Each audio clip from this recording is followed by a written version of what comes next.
regular Board of Education agenda today, regular meeting, I'm sorry, I can't even talk.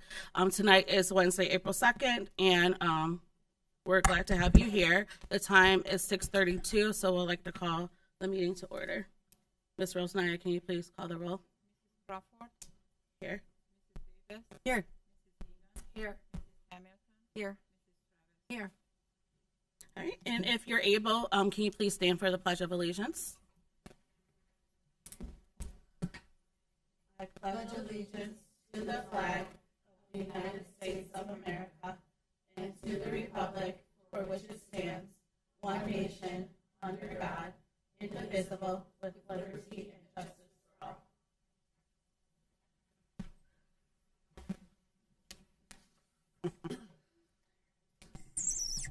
All right, and we don't have any addendums. All right. All right, so good evening, Twinsburg families, parents, and community members. A special welcome to our Wilcox, Dodge, and Twinsburg High School families who have students being recognized tonight. What an exciting evening for all of you. I hope everyone had a chance to reset and enjoy a wonderful spring break. We were thrilled that our band students had the incredible opportunity to perform and tour New York City. What an unforgettable experience for them to showcase their talents on such a big stage. Attention high school seniors, the Twinsburg Board of Education is offering a $500 scholarship to support your future endeavors. The deadline to apply is Friday, April 4th, so be sure to visit the district website for the application link. In addition to this scholarship, there are several local scholarships available, so don't miss out on these amazing opportunities. On Monday night, Mrs. Egan, Mrs. Hamilton, and I attended the OSBA Northeast Region Spring Conference in Warren, Ohio, where 190 representatives from districts across the region gathered. As the student liaison for OSBA, I had the opportunity to submit the following groups to attend the Student Achievement Fair at the OSBA conference in Columbus last November: the Minority Student Union, Black History Club, Taylor Swift Club, Blue Diamonds Dance Group, and Eid for All. I'm proud to share that all 5 were selected to represent Twinsburg. Last night, our district was recognized for this achievement. Not last night, Monday night, our district was recognized for this achievement out of more than 500 submissions. All 5 of our groups were honored among the top 100. That night, the Taylor Swift Club was a big hit. Everyone was amazed that our district offers this club, and they were all asking if they could join it. This recognition is a testament to the incredible students and staff who bring these programs to life. And these are the different certificates that they were awarded that will make sure that we get to the high school. A few weeks ago, an invitation went out to the community to tour our Brecksville Broadview Heights Elementary School, which showcases a new pre-K through grade 5 elementary school. This school is similar to the one we hope to build in our community as part of our Tiger Legacy project. The dates for the tour have changed to just Thursday, April 10th and April 17th at 6:00 p.m., so please scan the QR code on the flyer to sign up to attend. The new preschool through grade 6 elementary school will be centrally located to simplify family logistics, strengthen family school connections, and enhance access to school events and resources. Students will be assigned to separate houses based on grade levels, such as a preschool and kindergarten house, a 1st and 2nd grade house, a 3rd and 4th grade house, and a 5th and 6th grade house.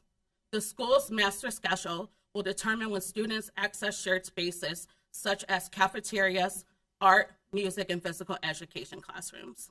Cutting-edge technology and inclusive design will ensure that our students have access to age-appropriate, engaging, adaptive, and innovative learning spaces. Controlled entry points, upgraded security technologies, and supervision by our school resource officers and staff members will ensure the highest safety standards for our Tigers. The district has listened to feedback from the previous bond proposal and made key adjustments. Concerns about traffic, parking, and environmental impact at the Dodge campus has been addressed. The scope of the project was modified to balance educational and athletic needs while reducing overall costs. Additionally, the district prioritized long-term solutions to minimize future maintenance expenses. This updated plan reflects input from residents and focuses on what's best for our students and the community. The plan includes the construction of a new pre-K through 6th elementary school to replace 3 aging buildings that are costly to maintain, ensuring students have modern learning spaces with updated security. It also funds critical upgrades to athletic facilities, including renovations at Tiger Stadium and Hoon softball field, as well as relocating some athletic facilities to optimize space and reduce maintenance costs. This project, shaped by community feedback, balances educational and athletic needs while keeping costs reasonable. The estimated cost is $3.84 mils, or about $135 per year for a home appraisal at $100,000. By making these improvements now, we avoid higher costs in the future while creating safer, more efficient spaces for our students. I am thrilled to announce a major step forward in our Tiger Legacy project. Tonight, the board will officially authorize agreements with community partners, paving the way, literally, for the main access road to our future school building on Chamberlain Drive. This carefully designed plan includes a 1,039-foot driveway for smooth entry and a separate bus exit on Chamberlain Trail, ensuring a safer and more efficient traffic flow for everyone. By creating distinct pathways for cars and buses, we are prioritizing both safety and convenience for our students, staff, and families. This is a significant milestone in bringing our vision to life, and I couldn't be more excited about what's ahead. The future is being built right here, and this is just the beginning. Mrs. Powers, as well as our business manager, Matt Strickland, who have been working hard on this project, will go over more details in more depth. But I want to thank you all for your continued support. Together, we are making great strides toward a brighter future for our Tigers. And that ends my president's report. Thanks, Mrs. Crawford. Good evening, board. Good evening, families who are joining us tonight. I want to piggyback on Mrs. Crawford's comments tonight. We're very excited. This evening on the board agenda, you will find 4 very important agreements with community partners that will now bring our school to light for the residents here, answers a lot of the questions that have been asked, and we're just thrilled to be able to present to you, actually for the very first time, the rendering that is going to be moved forward. We have been listening to the community and feedback sessions since the November ballot failed by just 431 votes. And the residents spoke and the district listened. And so we are excited tonight to show for the first time the new rendering of the school, and also we'll talk a little bit about the athletic fields that are going to be part of this Tiger Legacy project. I would ask Mrs. Farthing to please call up the rendering of the new building. As you may have heard through conversations that have been had since January, actually, we are absolutely delighted and most grateful to the city of Twinsburg. It is because of a strong partnership with City Council and Mayor Sam Scafidi that we are so excited that there will be a land swap agreement that the board is going to approve tonight that will trade for the Dodge School campus and all the athletic fields that are located at Dodge. That will become the property of the city of Twinsburg. And we understand that they have the interest of building a new maintenance facility on that property and expand the maintenance facility that they currently have, and potentially maybe the wastewater treatment too. But that really is, those are questions and answers from the city. And in exchange for the Dodge property, the Board of Education will be securing a 28-acre plot of land that is located between Ravenna Road and Chamberlain Drive. Chamberlain Road. It's a beautiful wooded lot at this point in time, and we have spent the last several months working with the architects and our engineers, studying the reports that have been made available, surveying. Mr. Strickland will talk here in a minute about the traffic study and all of the things that we've been working on. We've met specifically with the residents that live around the border of the school, most specifically the condominium developments off of Ravenna Road, because they had a lot of questions and were concerned about how this building that will be built basically in their backyard will be impacting their streets and their condominium developments and such. And we're excited that through this partnership, we may actually be able to help those residents who have been having longstanding drainage issues in their backyard because of the fact that this is just a wooded lot at this point. And so as you can see from the rendering that is on the screen tonight, this is the preschool through 6th grade new elementary school. So farthest to the north would be our preschool and kindergarten, what we're calling house. Underneath that would be our 1st and 2nd grade house. The middle space would be shared spaces. Then we have grades 3 and 4, and then 5 and 6.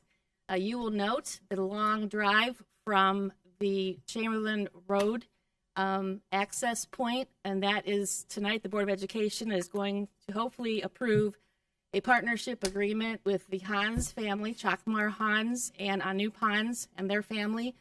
They own a great portion of property right there.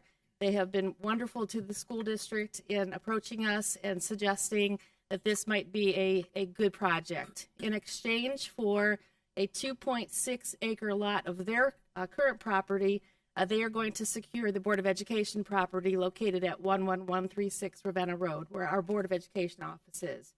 So no cash is exchanged here. This is a matter of property swapping, so they will swap their 2.64 acres for the Board of Education property located on the corner of Ravenna Road and Glenwood. And so we're very grateful to the Hans family for their very kind partnership here with the Board of Education. Also, another partnership, Mr. and Mrs. Scott Depew on Chamberlain Trail have very graciously entered into an agreement with the Board of Education with the hopeful approval tonight. And that, along with another strip of property that is going to be a part of this land swap with the city of Twinsburg, will become the bus access point for the buses exiting the property. So parents and buses will enter in off of Chamberlain Road, and buses will exit off of Chamberlain Trail. That separates the bus traffic from the car traffic. And those of you who drive onto our elementary lots know that is a big problem for families trying to get in and out, and for staff to get in and out in an expeditious manner. So this plan will then take care of that problem with the crowdedness of cross traffic and such. Matt, do you want to talk a little bit about the mitigation of issues with the water? Yeah, so we've had a lot of concerns come up and questions asked, particularly today with all the rainfall that we've had. And when you look at a wooded lot that's undeveloped, that's better.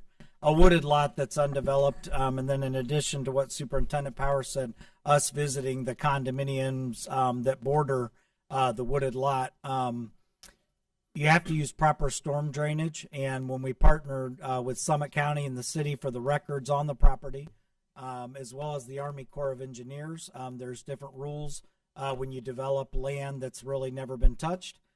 So our architects are working through that, but when Superintendent Powers mentioned about the potential to help the condominium developments along the back part of their properties. If you look at the diagram, there's no storm drainage ran between the wooded lot and the back end of their neighborhoods. So we hope to be able to tie into ours, and that would be an additional partnership with the city, but to mitigate their water issues as well as developing the land. Anytime you build a new building or pave a parking lot, anything like that, modern building codes dictate that you have to mitigate the water. There are creekways that run through the wooded lot that would be tied into retention basins and then also tied into storm drains. So again, that's all done up to modern code. That's the law. It's not a choice. It's something that you have to do. You have to mitigate water. Speaking to the traffic study, we have partnered with TMS. They're the same company that the city of Twinsburg uses when they do roadway considerations. And what they do is they go around our entire district. They look at every school building during peak traffic times over the course of several weeks. And they literally count car counts for parent traffic, staff cars, and school bus traffic. They take all of that data, and a project like this, they then investigate the site that you're proposing to build on.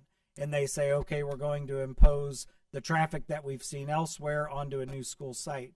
When we had one done in our prior plan in the fall, the results were favorable. They did recommend we widen the exit roadways onto the main road and add a traffic light. I suspect that the results to this will be the same. They'll want a traffic light. They'll want to widen so that there's a turn lane on Chamberlain Road. But we've talked to the city. The city understands what the needs would be. And again, that partnership would allow us to do those things. They also help us determine the best bell times. The number one concern you get, no matter where you build anything, is traffic.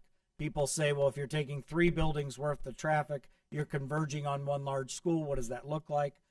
We will know when we get the results, but picture probably traffic coming in waves, similar to what we do now. We're looking at a couple options, but the traffic study will give us a better idea at what the best recommendations are for our bus routes and for our parents. So there's an extraordinary amount of data and research that goes behind the planning side of this. And again, to Superintendent Power's point, we want to thank the city for being a good partner and allowing us to communicate, share some of their records on this property, some of our records on Dodge, so we can both make the best investment for the community. So we invite you to continue to stay engaged with us as we are excited about this project. As Mrs.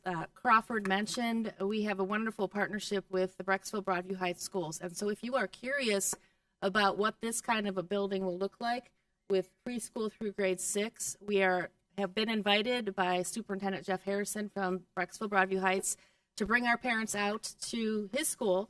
And we have 2 dates on Thursday, April 10th and Thursday, April 17th. I will push out the invitation again to our families. If you're interested, let us know if you are so that they can be prepared for how many would come with us to visit their school. So we're very, very excited about the fact that with your approval tonight, Board of Education, all of the details are known. And I just wanted to say, it's not as if we haven't wanted to be transparent, but working between partnerships takes a bit of time.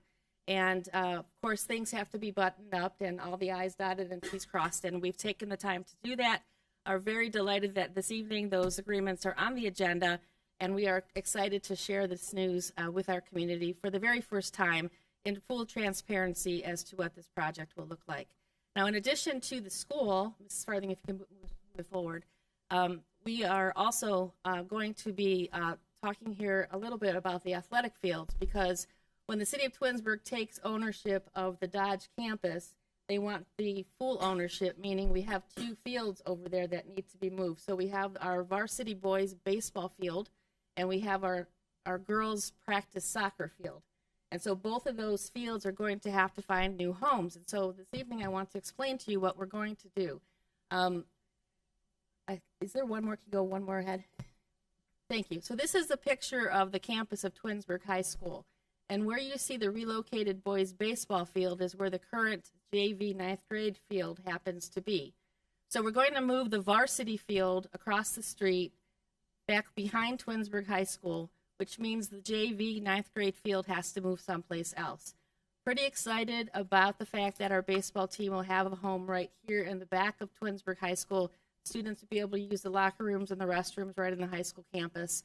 And Coach Lipinski and staff are very excited about this move across the street. So if you want to go back one slide, you will see the relocated JV 9th grade baseball field will now be positioned in front of R.B. Chamberlain Middle School. You see the school buses, they look like little chiclets. Those are the buses. So it's pretty close to where the bus depot is for our school district.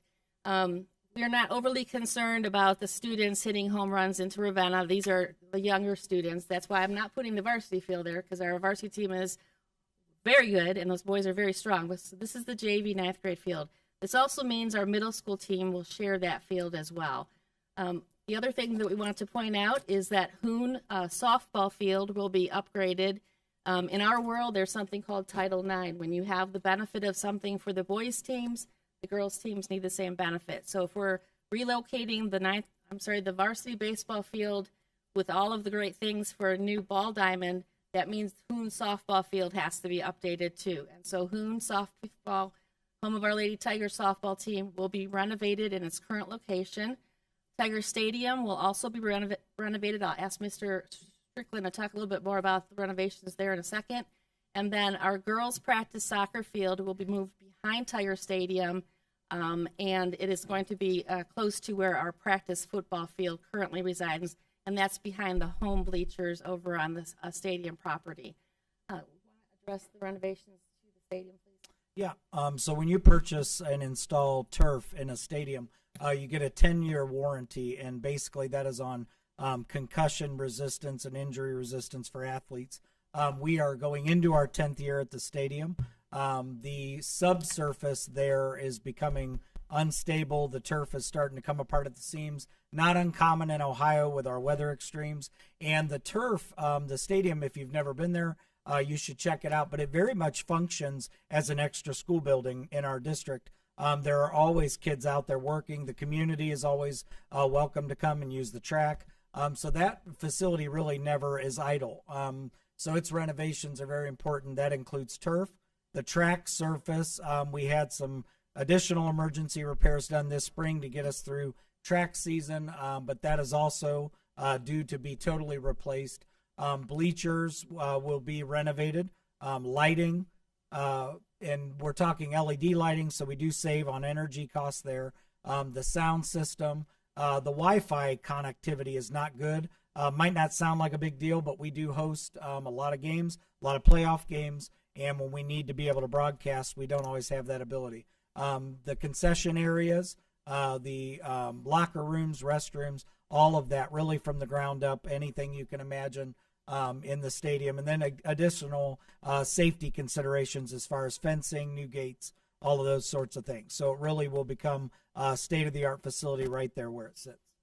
So Tiger Legacy is not just about athletic fields. It's not just about the school. It's about the full package. So all of our students, from our youngest preschool students all the way up to our high school seniors, will have a big part in being able to participate in the new school or the new athletic fields through the Tiger Legacy project. So we're excited about this tonight. Board of Education, thank you for your thoughtful consideration of those 4 agreements on the back end of the agenda. And do you have any questions for us this evening before we move the meeting forward? Questions. Just want to say the only thing I would say is with the swap of the Board of Education office, it also saves the district money as well with not maintaining another building. So that's a savings.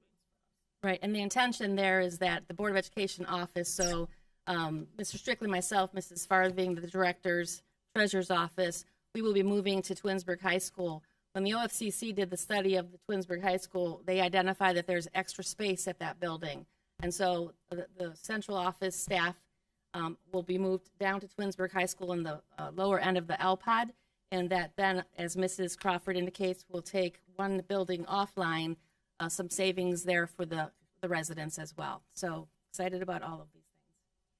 And then I know we have a lot on the agenda, but so without taking too much time, earlier there was discussion about land swap maybe by that lot that's near Heinen's on the roundabout, which seemed like it could have worked for about 2 seconds. So if you could just briefly touch why that's not a viable solution for either the city or the school. Sure, that's a great question. So we've had a couple questions about this land swap, and this is not the first land swap thought that was presented to the school district. Back in about 2018, when the project was smaller, initially this project only talked about the replacement of Dodge. And then there was a greater study done, and we found that the other buildings also have great needs. But back in between 2016 and 18, we were focused on replacing Dodge. And we were going to build the new school, or propose to build the new school, back behind Twinsburg High School, back behind the fitness center.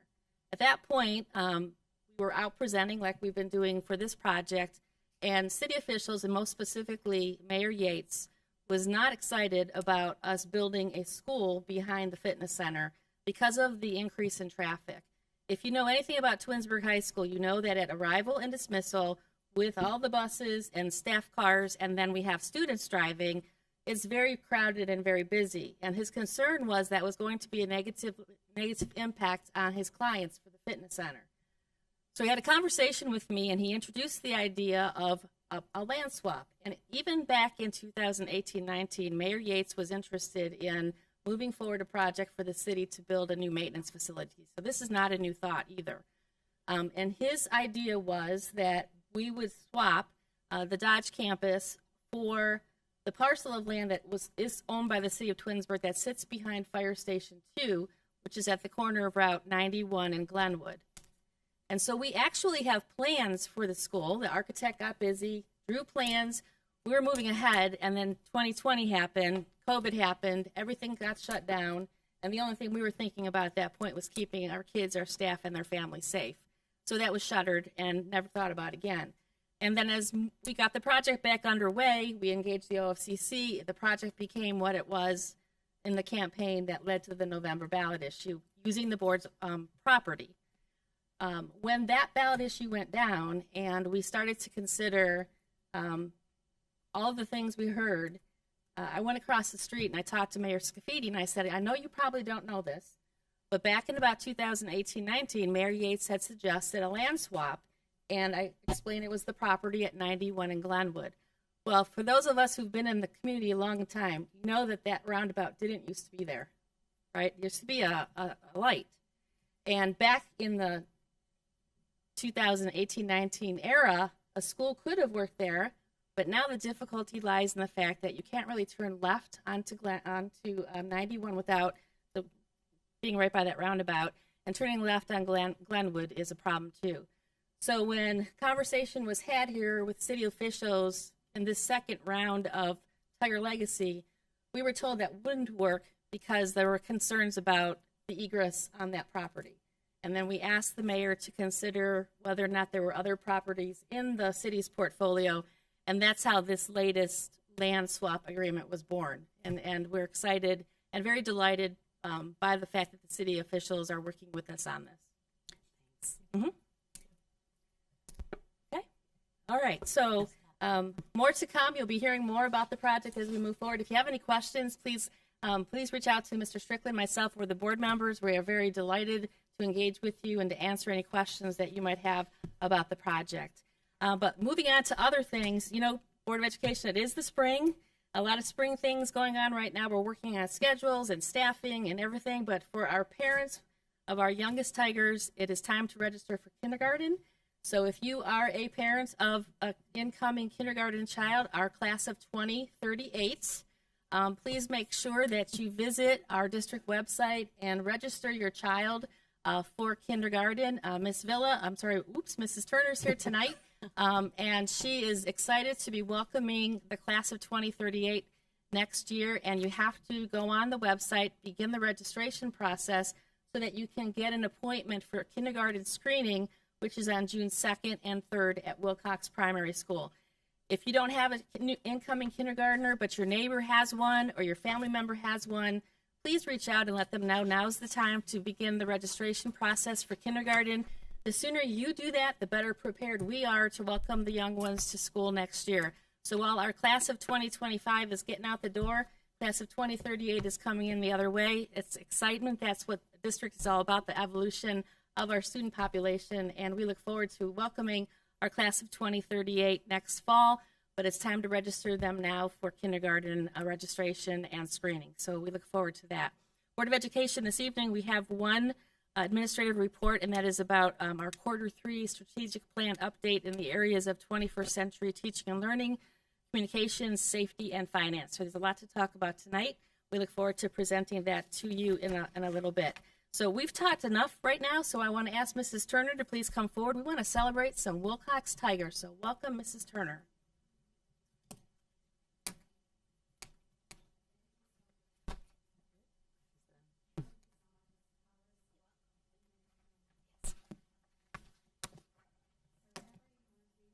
Opportunity to welcome and congratulate our Wilcox Tigers. For those of you who are not in our building every day, we start our day with the Pledge of Allegiance and then the Wilcox Pledge, so our students all know what it means to be responsible, respectful, caring, and safe. And tonight we have 6 students to introduce to you in kindergarten and first grade. We are going to start with our first graders, and some of them, some of our awesome teachers were able to join us tonight. So if you're a teacher of one of these children, when they're called up, if you could come on up too. Okay, so boys and girls, when I call your name, I'm going to read something about you. Come on up, and Mrs. Powers will have your certificate, and Mrs. Travers has a pin for you from the Board of Education, okay? And we'll help you. It's all good. All right, so we're going to start. Oh, I need glasses. Okay, we're starting with Kennedy Fair, and Kennedy is in Mrs. Zenza's class. So, Mrs. Zenza, you want to come on up? Okay. Kennedy is an exceptional student whose kindness and patience have a lasting impact on those around her. She goes above and beyond to support all of her classmates, always treating them with compassion and respect. She makes sure everyone is included, which helps create a welcoming and supportive environment. In addition to her kindness, Kennedy is incredibly intelligent and eager to learn. She truly embodies the spirit of the Wilcox Rocks Award. So congratulations, Kennedy.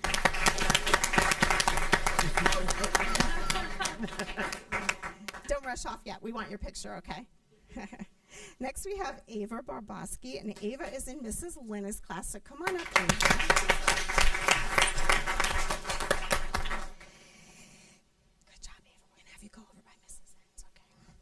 Wow, there are so many great things to say about Ava. She is the definition of what it means to get the Wilcox Rocks Award. She is a very studious student and follows the Wilcox motto daily by being responsible, respectful, and caring. Ava puts a lot of thought into every assignment and makes sure her detailed illustrations agree with her sentences and stories. She is a joy to have in class. Way to go, Ava.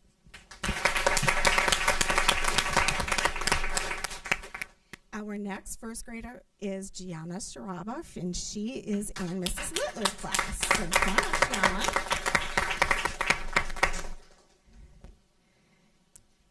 Gianna is an all-around good student. She excels academically, always wanting to learn more and deepen her understanding. Gianna gets along with others and loves to offer a helping hand while making others feel valued. Her energy and sense of humor inspire others around her to feel at ease and stay motivated. Gianna's blend of intellect, perseverance, and empathy are a special mixture that makes her unique. Keep being you, Gianna.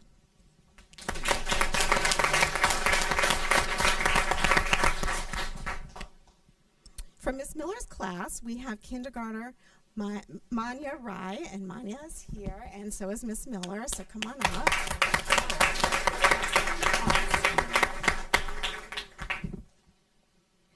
Manya is a sweet and helpful student who is a role model to all of her classmates and peers.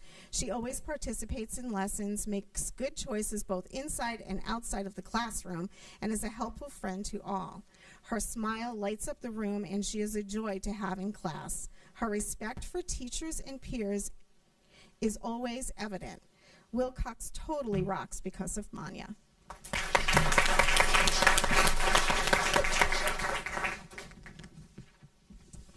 Next, we have Amir Lasky.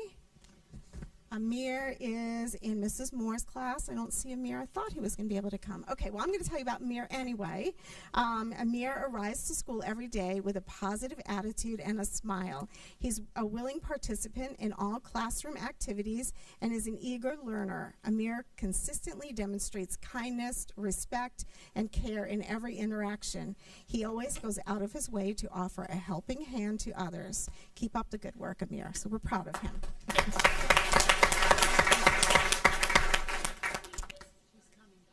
Oh, yay. Hi, Amir. Come on up.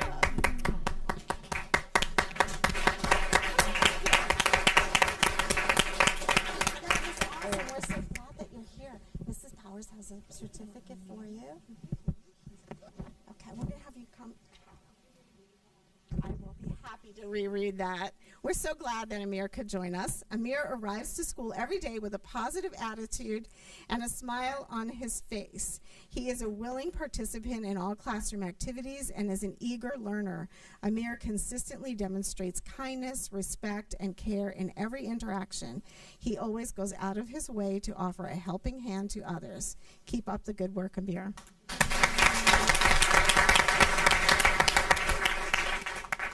And last but not least, we have Patrick Spence, and Patrick's been so patient. Come on up, Patrick.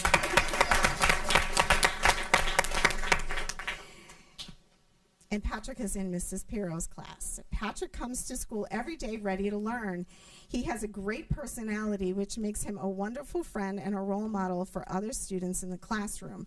Patrick follows the Wilcox Pledge by being responsible, respectful, caring, and safe. He also has the best posture and is helping Mrs. Piro to have better posture, too. Patrick is why Wilcox rocks.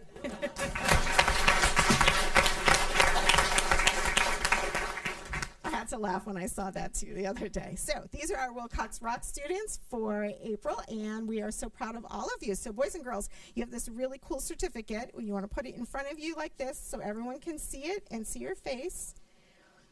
There we go. Johnny, you have yours? Okay. Okay, and now's your chance, grown-ups. So let's give a big smile.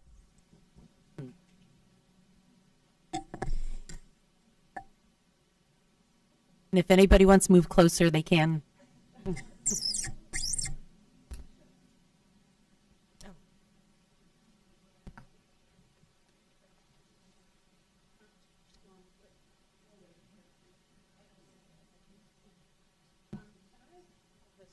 Maria, we're gonna wait a second.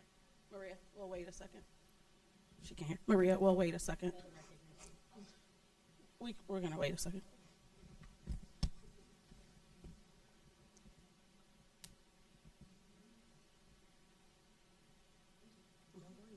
All right, if you can stay up there for a second. So we wanted to congratulate Wilcox because they have been recognized for the 2023-2024 Silver Award by the Ohio PBIS Network and the State Support Team for implementation of school-wide positive behavior interventions and support. So congratulations.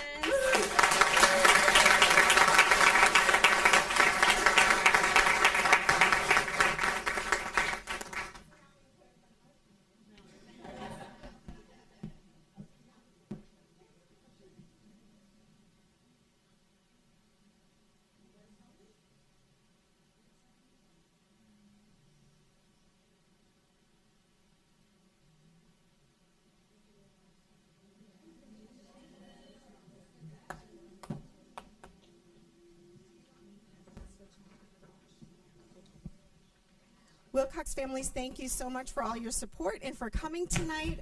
We do have a Dodge recognition, so if you want to scoot out and go get some homework done or ice cream or get to bed early, now's a good time to switch, and we'll bring the Dodge families in. And thank you so much. Thank you, teachers, for coming as well.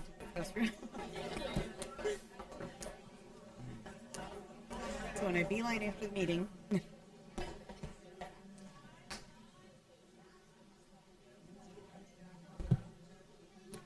Oh, I like one. Thank you. Forever. I keep doing. Oh, babe. So yeah. Where'd you find them? Mentos? I love Mentos. Thank you. Thank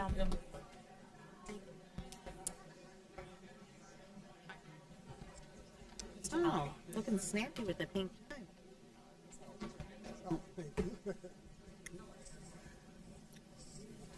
Hey, Mr. Singh. Hello. How are you? How are you? Hey, Mr. Holland. Hopefully well rested. Yeah. I know.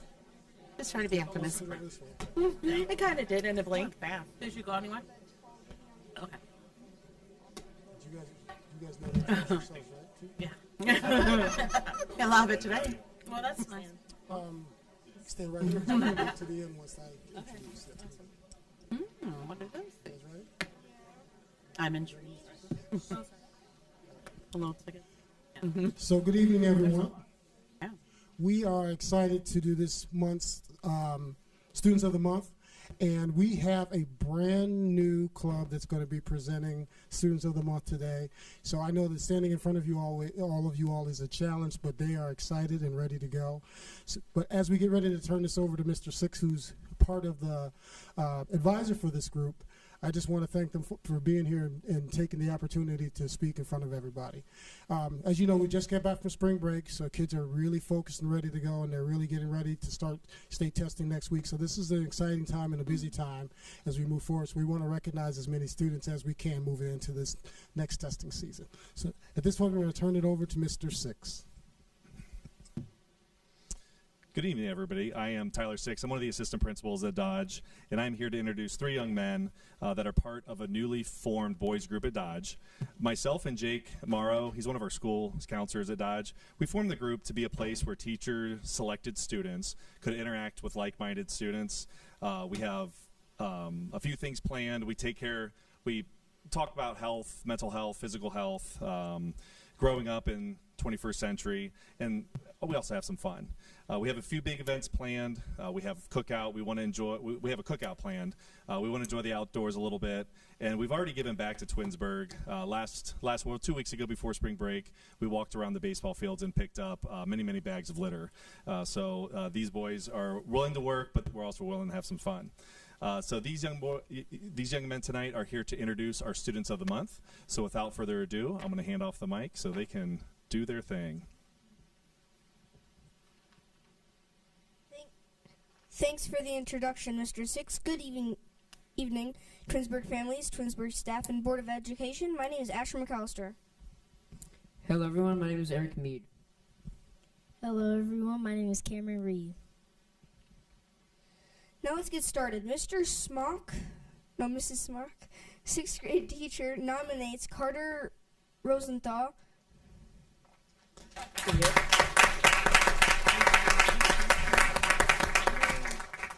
Carter is a great role model for his class. He listens to his teachers, follows direction the first time is given, and is always kind and respectful. Carter helps his classmates when they are struggling.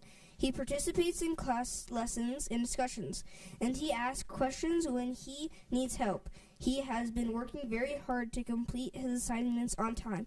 As well, way to go, Carter.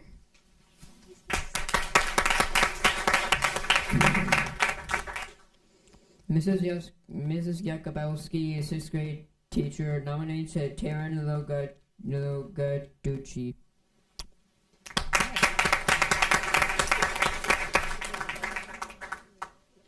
Taryn is extremely hardworking, kind, and respectful.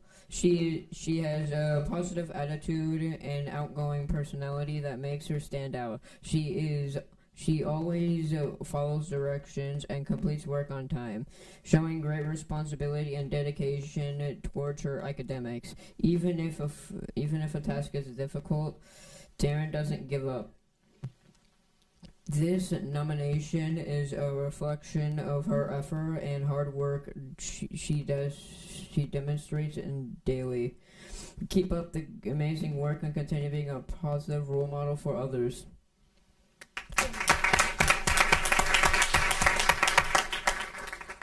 Miss Yambor, our teacher, nominates Jana Sissoni.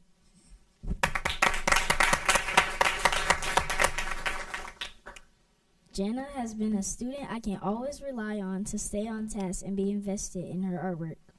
I have had Jana as a student for the last 2 years and always look forward to her artistic creations. She is very talented and always willing to go the extra mile to focus on her detail in her work. It's always a pleasure to be able to recognize and nominate Jana for the Student of the Month Award.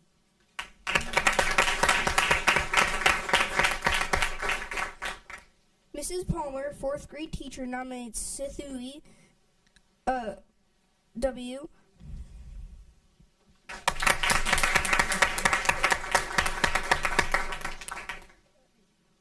Sithumi is a wonderful citizen of her classroom. She is very hardworking and always gives 100% on her schoolwork. She is nice to everyone and goes out of her way to help other students and teachers. Everyone likes her because she is so sweet and kind.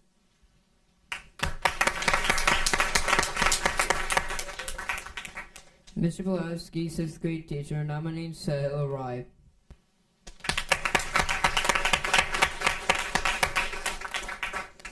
I am pleased to nominate Sahil for the Student of the Month. Through quiet, Sahil that leads by example, demonstrating responsibility, respect, and a strong commitment to academic excellence. He is constantly upholds high standards in both his work and interactions, making him an excellent role model for all Dodge this year.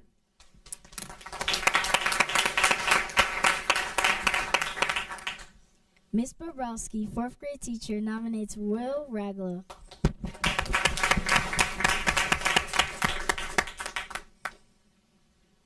Will is an outstanding 4th grade student who is kind, responsible, and works hard each day.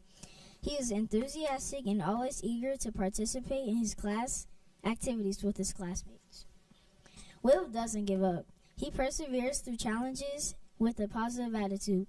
He pushes himself to achieve even outside of school as he participates in the American Ninja Warrior Games. His hard work and willingness to help others make a role model in the classroom. Will is a well-deserving recipient of the Student of the Month award. Congratulations, Will.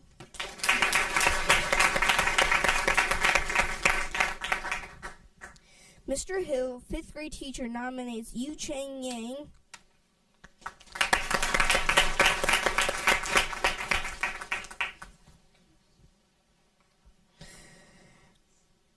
Yu Chang is a great role model to her fellow peers. She is always well prepared and participates in class. Yu Chang is such a kind, caring, smart, and enthusiastic student. Great job, Yu Chang. Mrs. Booger, 5th grade teacher, nominates Adia Hill.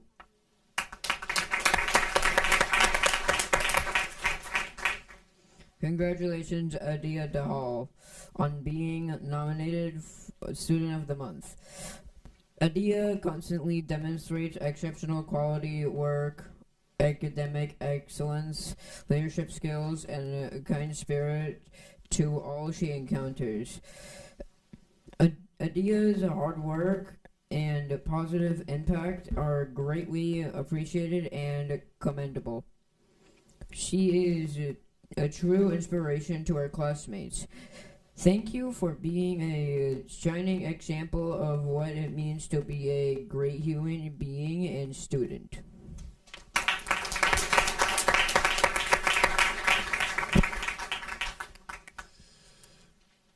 Fifth grade teacher Mrs. Coleman Taylor is thrilled to nominate Jason Hollis.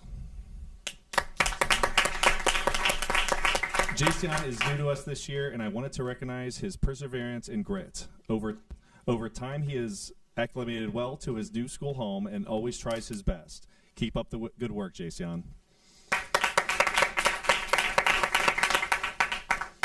And last but not least, Miss Coleman Taylor would also like to recognize Navraj Apal. Navraj is our quiet, hardworking student. He listens with intent and always gives his best. I just want him to know that his kind heart and hard work does not go unrecognized. You are a great student. And finally, You don't need that anymore. Congratulations to all of our winners. You guys will all be rewarded with 10 tire tickets each.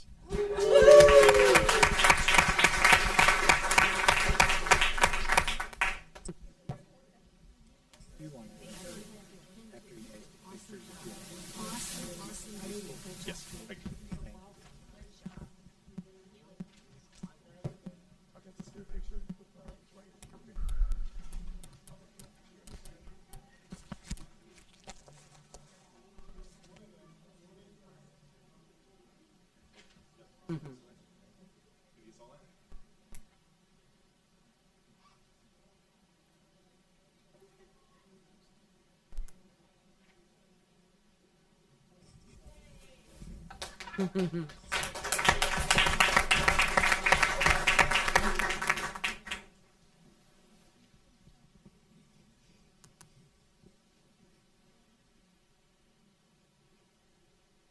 And please stay there.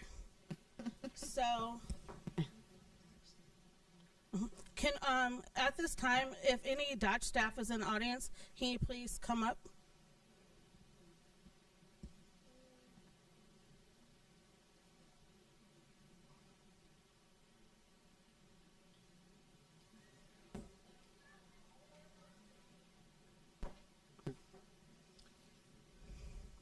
we wanted to recognize Dodge tonight. Dodge has been recognized with the 2023-2024 Gold Award by the Ohio PBIS Network and the State Support Team for implementation of school-wide positive behavior interventions and support. So congratulations on all your hard work.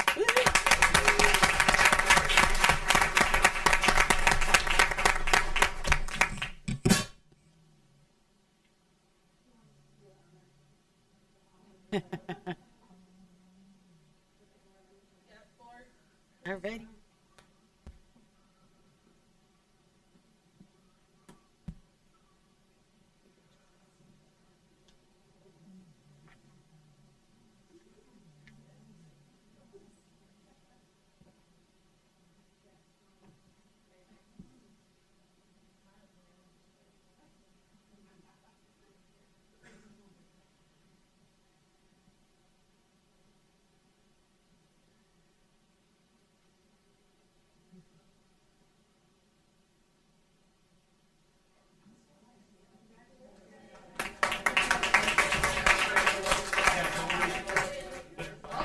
But wait, there's more.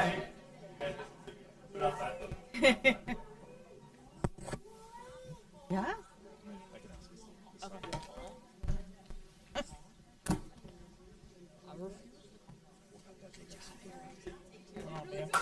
For you. I'd like to introduce the principal to Twinsburg High School, Mrs. Emily Hunt. Yes. And Dodge families, if we could exit the room, and we will bring in the high school families. I'm pretty sure it's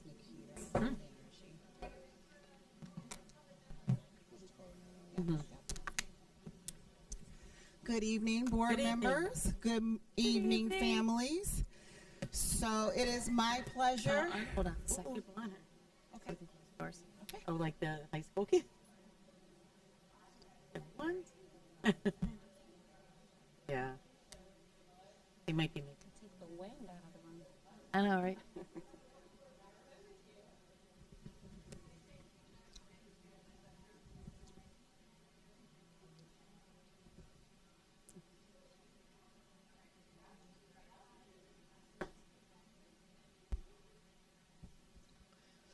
Good evening. It is my pleasure to talk to you about our THS Students of the Month. First up is Elijah Sanford.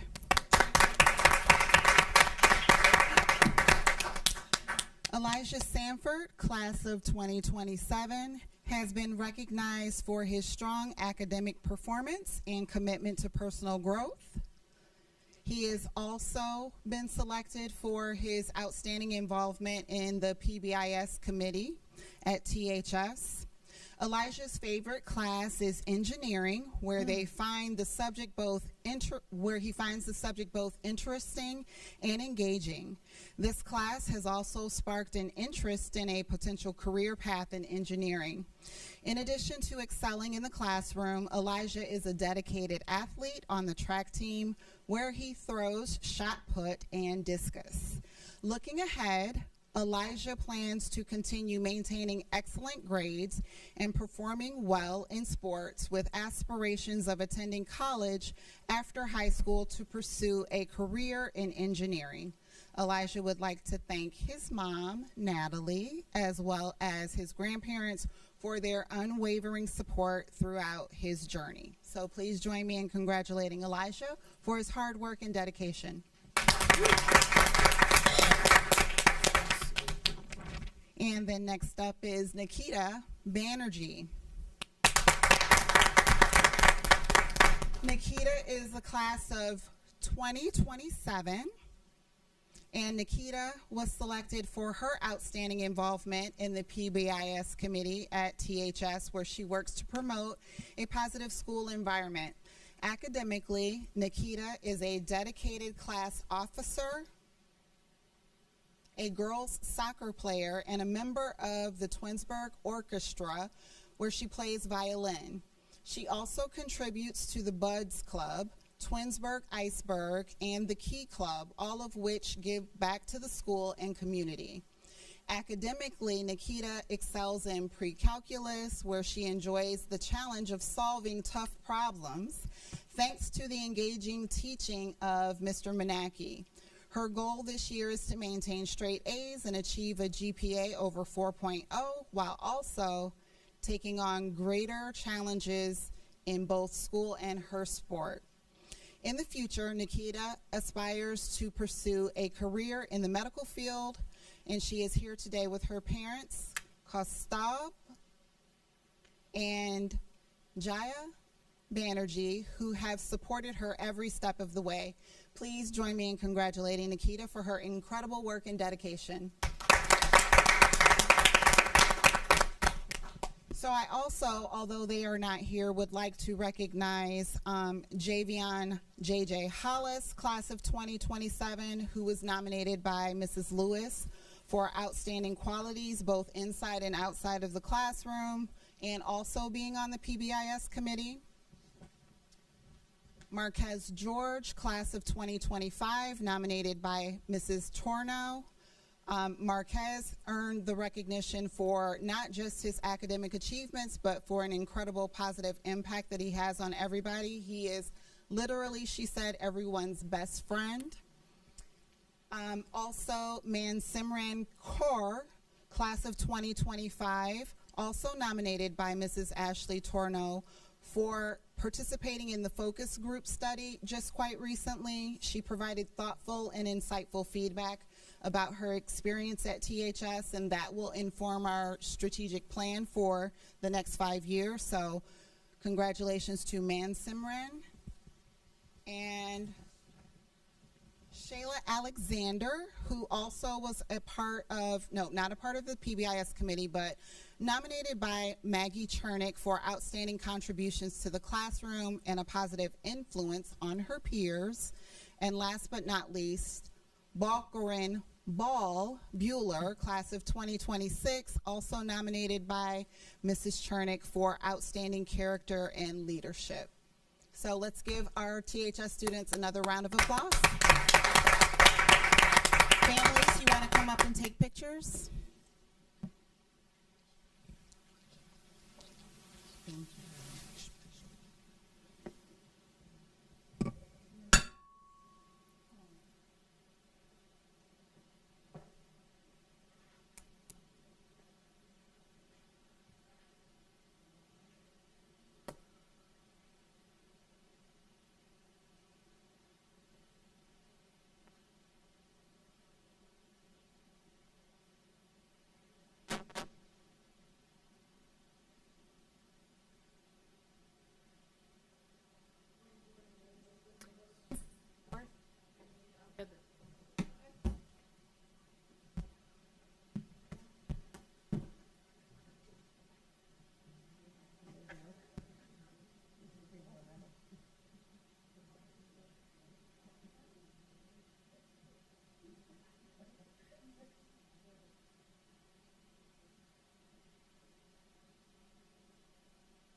Congratulations to our high school students of the month. Thank you, parents, for being here tonight. And staff, as always, thank you for coming to support the students as well. Mrs. Crawford, that completes my report for this evening. Thank you. Thank you. All right. Did we have any committee reports? Oh, I'm sorry. Oh, you're. I'm ready to go. Okay, I'll do the finance report. Yesterday, the finance committee did meet. We discussed our operating funds and cash balance review. We also looked at expenditure comparison, and then looked at our PI funds, and then also we were discussing fees and ways to save money. So our next meeting, we talked a lot, so we didn't finish everything, and we plan to meet again on April 30th. So that concludes my report. There's no other reports. Not this All time. right, so I can turn it over to you for administrative report. Thank you, Mrs. Crawford. So, good evening to our families joining us. As you can tell, board, we have something special planned for you tonight. It is time to talk about the third quarter update for our strategic plan in the areas of 21st century teaching and learning, communications, finance, and safety. And we have quite a special presentation here on behalf of our Tigers. So before we get to that, I'm going to ask Mrs. Turner if you could kick off our presentation this evening. Thank you again for being here. Good evening. Thank you, Mrs. Powers. Good evening again, Board of Education. It is my pleasure to be able to kick off the conversation tonight about 21st century teaching and learning. One of our goals is up on the screen tonight, and as you can see, it focuses on improving student literacy, especially through evidence-based practices and the science of reading. Tonight, we're going to show you a little bit of how literacy is in action in a little bit of a different way. So as you can see, we have some Wilcox families who joined us, and Mrs. Farthing, if you want to switch on to the next. There we go. Okay, so literacy in action. We are really excited to have Miss Elizabeth Myworm here this evening. She is a new music teacher who joined our staff this year. She is at both Wilcox and Bissell, working with kindergarten through third grade students. Miss Myworm is going to show off how she is integrating literacy in her kindergarten and first grade music lessons. In addition to following the Ohio Learning Standards for Music, Miss Myworm's lessons provide multi-sensory learning experiences that are really vital for supporting literacy development in young children. Through things like activities that include rhyming, obviously songs all have rhyme, vocabulary prediction, engaging with musical patterns, and keeping a steady beat are ways that the students are encouraged to mimic the music they hear. Activities in the music classroom like clapping, stomping their feet, singing, and playing basic instruments also raise students' awareness about syllables and about segmenting sounds in words, which helps them build a foundation for strong phonemic awareness. Our students have also learned some sign language. They've been working on a Jack Hartman song called One Small Voice, and they're going to perform that one for you tonight. Sign language reinforces word recognition and word meaning while supporting the visual and kinesthetic learners. By acting out words, children create a deeper connection to new vocabulary and building memory skills. And their timing is impeccable because now I would like to invite Ms. Myworm's and her students from Ms. Sharvat and Ms. Miller's kindergarten classes to give you a little preview of what they've been learning. And they will, they have a show coming up next week. So this is one of the songs that they're going to perform in their show. So thank you, families, for being so patient. Thank you, boys and girls, for being so patient. And Board of Education, I don't know if you would like to come on this side, Sure. or would you like them to turn around, or did you want to speak? Okay, great. Oh, amazing. Ready? So the song that they're going to sing for you is called One Small Voice, and this song they get to use sign language while they sing. This song is one of the is the concert close for the concert next week, and the concert theme overall is world peace. And this group is singing a song in Spanish too. It's a Spanish greeting song, and they're doing their sign language song.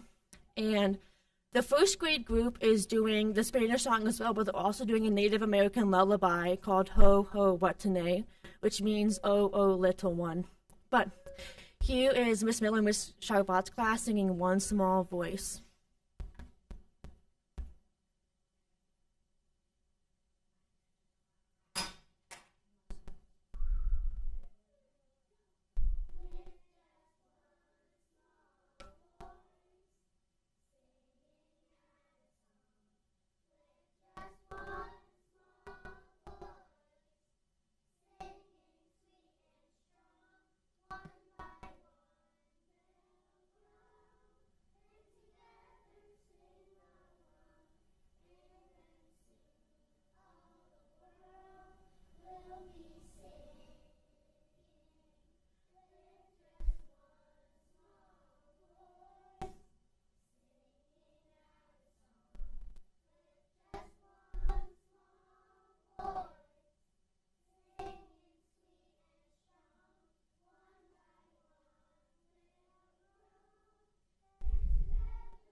Boys and girls, that was fantastic. Would you like to teach the grown-ups what to do to sing the song with you?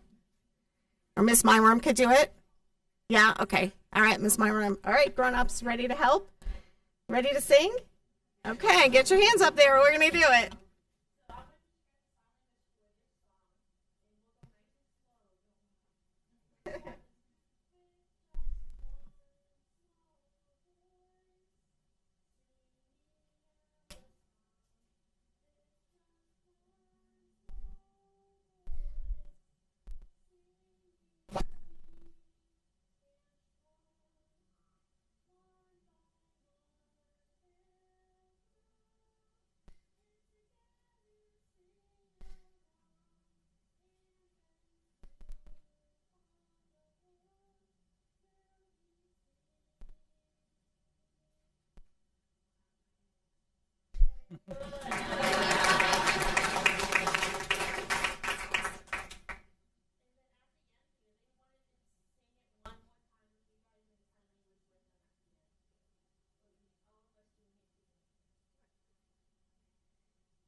Good.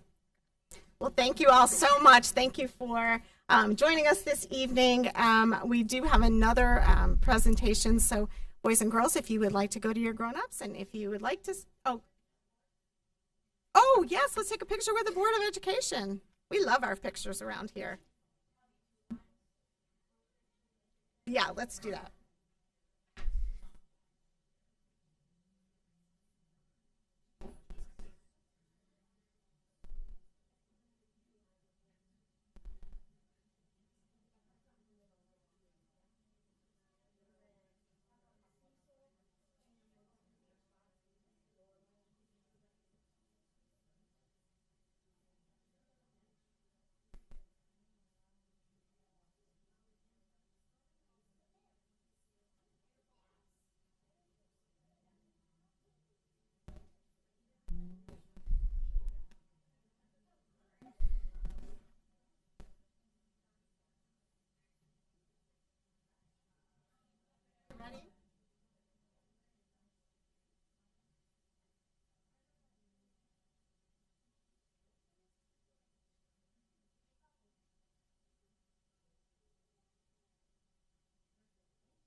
Okay, boys and girls, if you have your pin, you could go back to your grown-ups. Thank you so much for coming, and it was wonderful. We're going to see you next week at the high school for their performance. So if you're, it's on the 9th.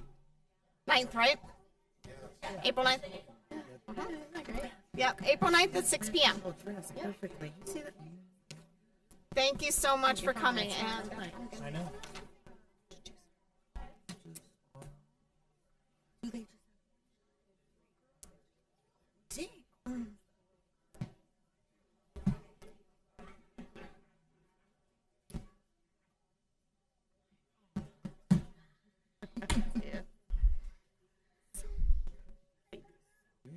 so good. Bye-bye. Oh, she's waving too. Oh, that baby. My cuteness. Oh, she's like this. Diva wave. And now, Board of Education, it's my pleasure to introduce to you my friend and colleague, Jelaine Case, and she is going to talk to you a little bit about literacy in physical education. So, Jelaine.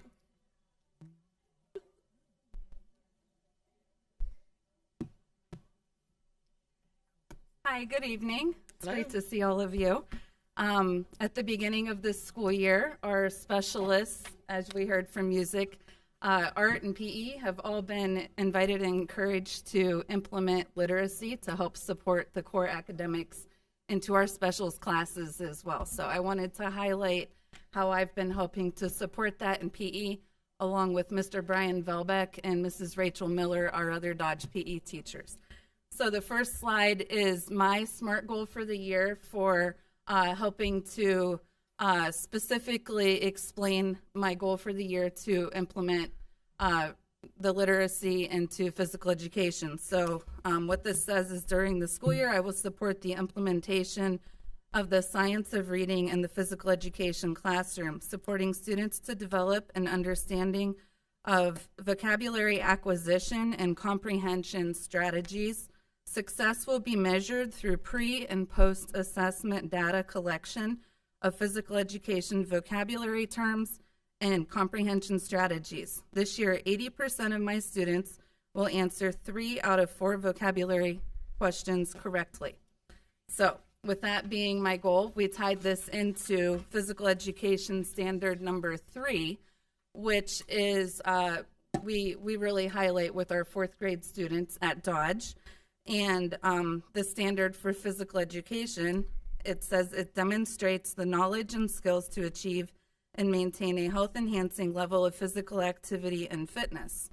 And through this, the students will understand the principles, components, and practices of health-related physical fitness to maintain or improve one's level of fitness. This ODEPE assessment is used as an area of measured high-quality student data for 4th grade students and supports our overall district's overall initiative to improve literacy skills. So it kind of ties in together with PE assessments that we do for the Ohio Department of Education, along with our district's initiative to help support and try to improve literacy skills of reading and writing throughout all the different curriculums in our buildings.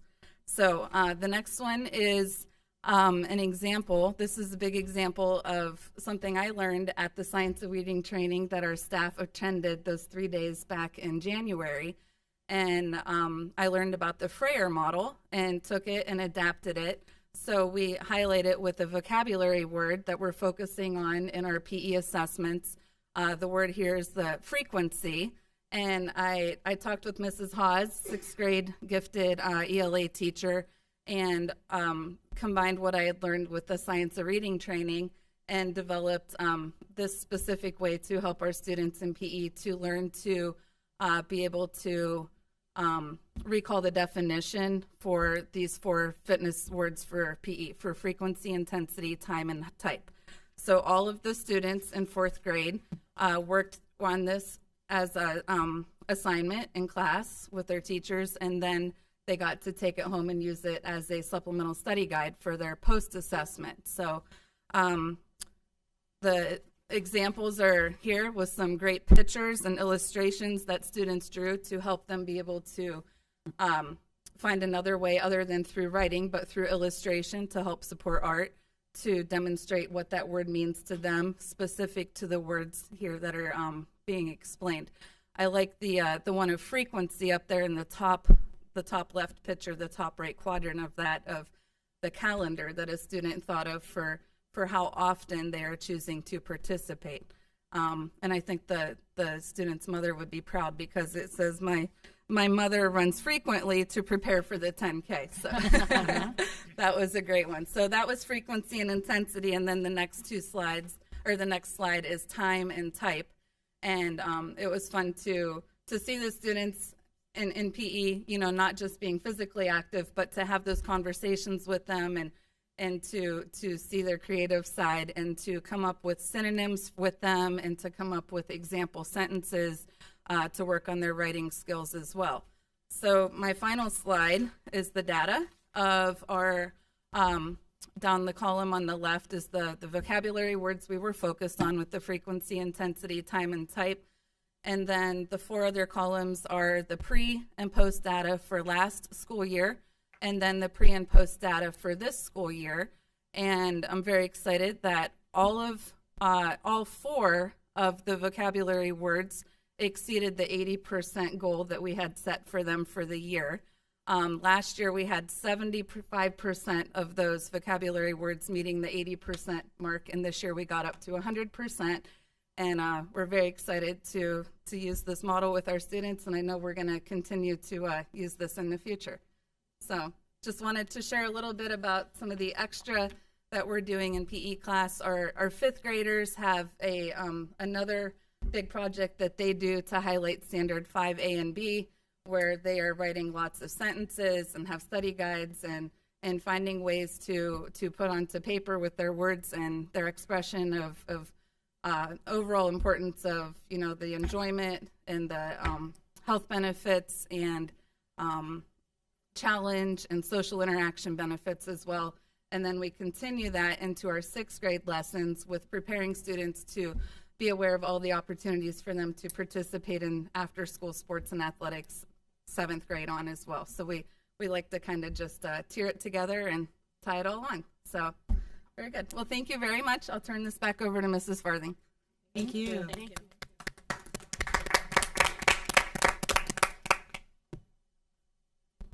Good evening, Board of Education. I just have to tell you how happy that makes my heart.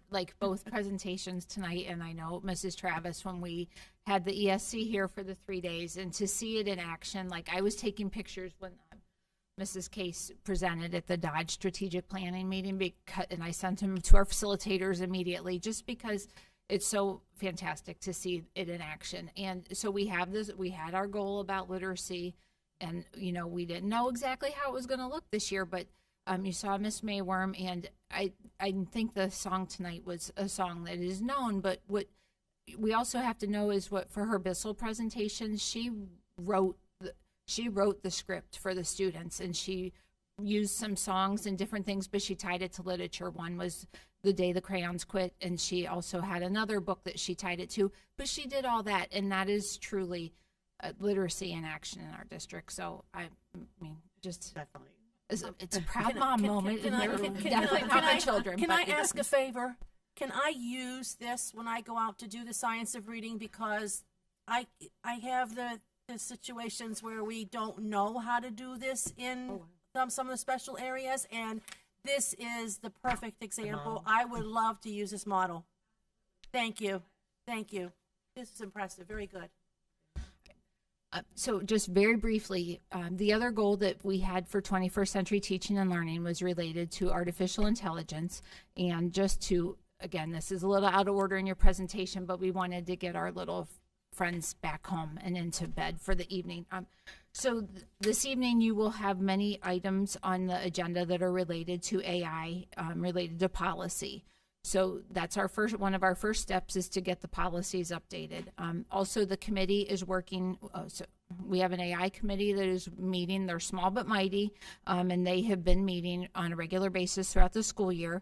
The two big things that we're working on are AI days for the 25-26 school year, so that everyone will have some type of AI activity during a week-long period in the 25-26 school year. And then we're also working on syllabus statements that our teachers can use talking about AI.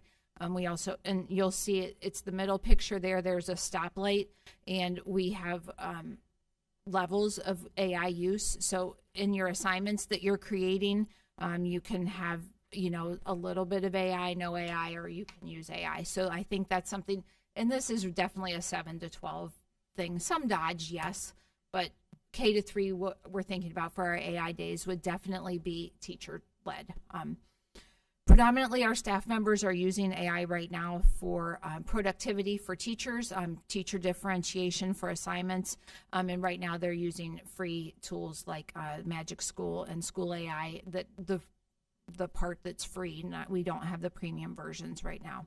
As you know, AI grows and changes every single day, and we're using the tools, I would say, cautiously and optimistically, and we know we don't know what we don't know. So the pictures at the top, I would just like to highlight. One of our committee members went to the NeoTech conference, which was a free conference offered by NeoNet the Wednesday before spring break, and she came back very excited and immediately had our students in the personalized learning pathway class use Google Gemini, and the students were creating Captain Civil And what their assignment was is to explain to a fourth grader what the definitions of natural rights, civil rights, and civil liberties are. And so the students work together, and you can see that, and I know those students also from esports, but they are in it to win it. They have 3 different devices going at the same time, and they were able to really engineer the prompt, which is what that's called, to they wanted the participant to look more like Albert Einstein, and the villain needed to look less like Captain Sybil. So they really put a lot of things into that. And then I'll say that the teacher was Mrs. Chernick, and then she actually had her 4th grade child grade some of these assignments, and he gave them feedback and said, you had 2 of the 3 definitions, you did not define this, and I like how you did this. And it was just great learning. And again, we're just dipping our toe into the water because it's a vast unknown for us. So right there you have a great example. So then they had the images, and then they used Canva to create the comics in the format of a comic. So those are the updates for the 21st Century Teaching and Learning. Again, proud mom moment, and very makes my heart happy. So with that, I'd like to turn it over to Mr. Sedlak for communication. And we talked about the last meeting, like the student presentations that we had at the last meeting were fantastic. Tonight, so now it's communications. Mr. Sedlak, top that. I hope I make your heart happy too. Oh,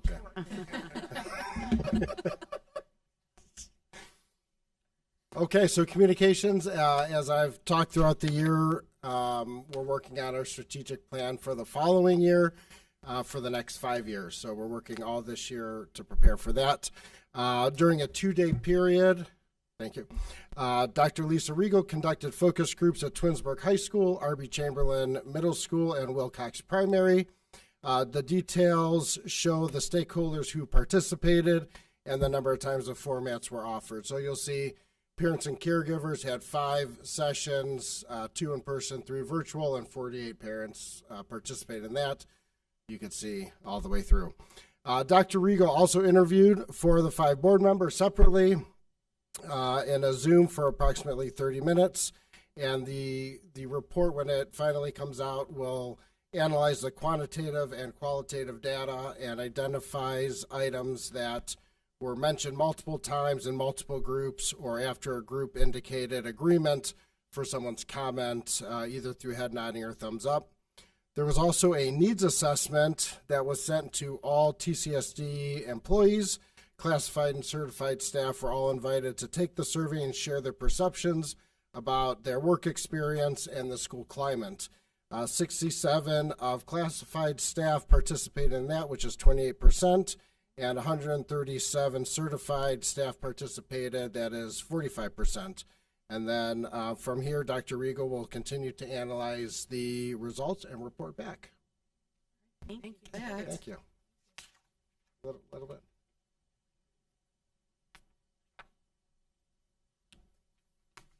Good evening, board. Thank you for your opportunity to present tonight. We're going to present a little bit about our safety goal this year, which focuses on our implementation of our board policy 5136, which is that student PCD use, or that cell phone usage, and then the expansion of our metal detector and some of the other technologies we're using specifically at Twinsburg High School in order to try to keep our students safe. So I'm going to turn it over right away to Mrs. Emily Hunt, our high school principal, who's going to talk to us a little bit about metal detectors.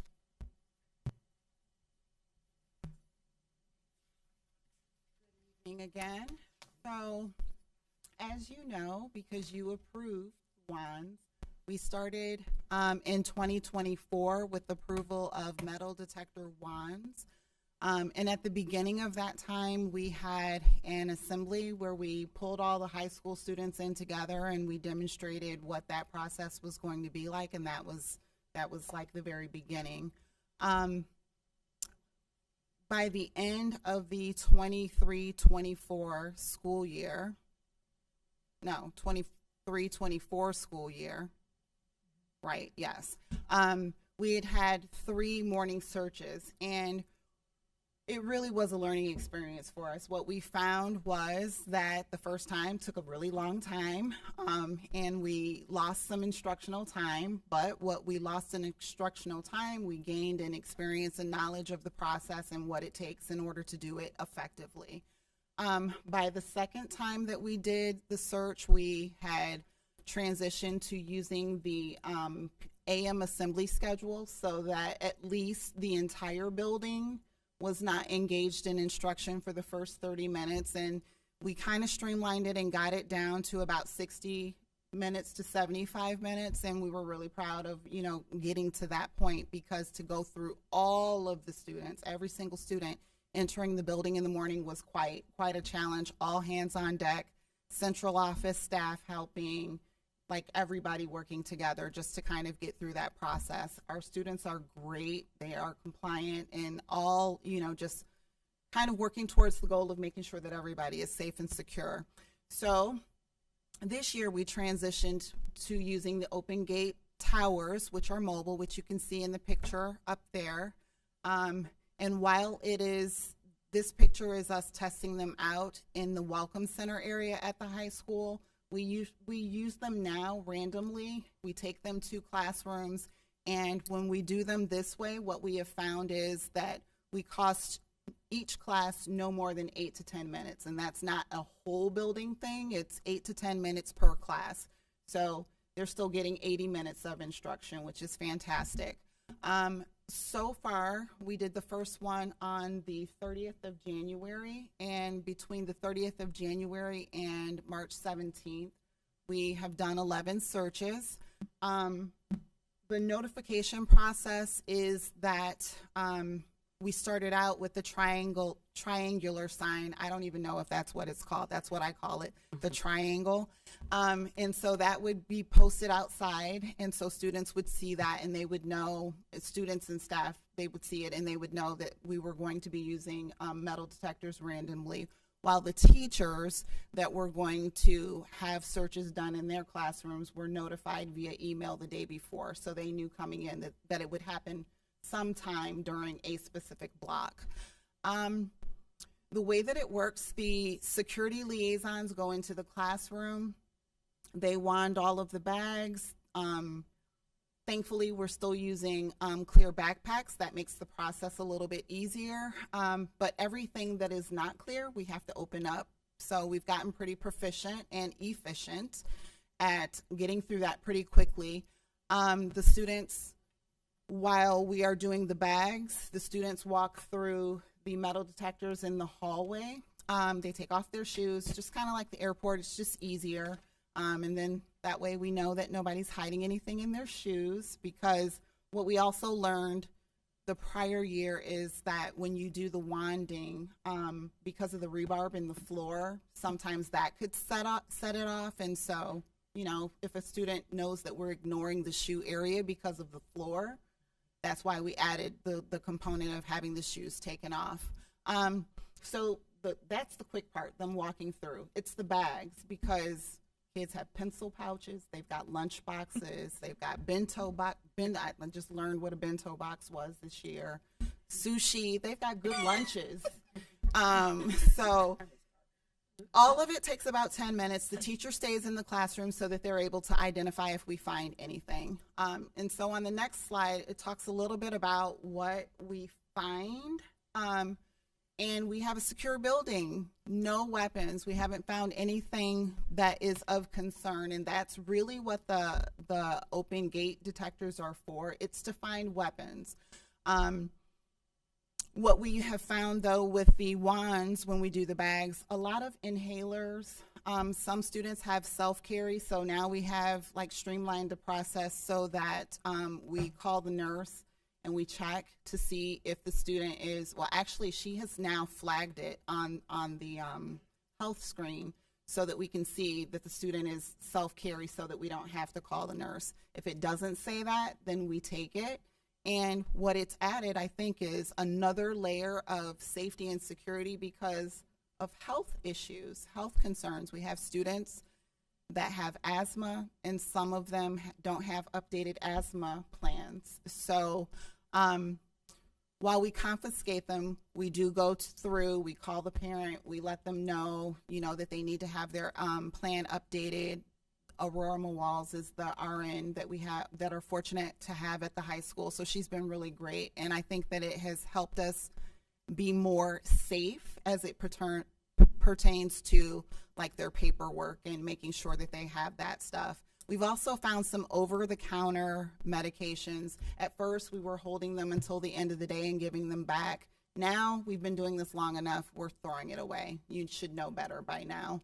And I think for some, maybe the hardship has just been that for each over-the-counter, you have to have a doctor sign off on it, and sometimes you're not always able to get that done. But I think that more kids are just leaving their meds at home now. We did find one vape in one of our searches, and that was confiscated. The student was assigned discipline according to the student handbook. So overall, I think that it has been a really good process. It's increased our level of communication with families in a good way. It's always good when you get a chance to talk to families and talk about things that we need to do in order to keep everybody safe. So does anybody have any questions about any of the process or anything like that? No, not at this time. Okay. I appreciate that. Thank you. Yeah, no worries. Board, I just want to offer us thank you for the opportunity for us. We kind of learned about this other process of doing this when Mr. Strickland and I were able to present this year at the OSBA conference. We were able to connect, make some good networking connections with one of our schools down south, and they provide us some of the idea of doing it classroom by classroom versus the whole school, and it's become an incredibly efficient way of doing it. So thank you for the opportunity to collaborate with some other districts as well. Thank you. Thank you. And then I'm going to introduce our Dean of Students, Mr. Salter, who's going to talk to us a little bit about some of the work he's doing at Twinsburg High School as well.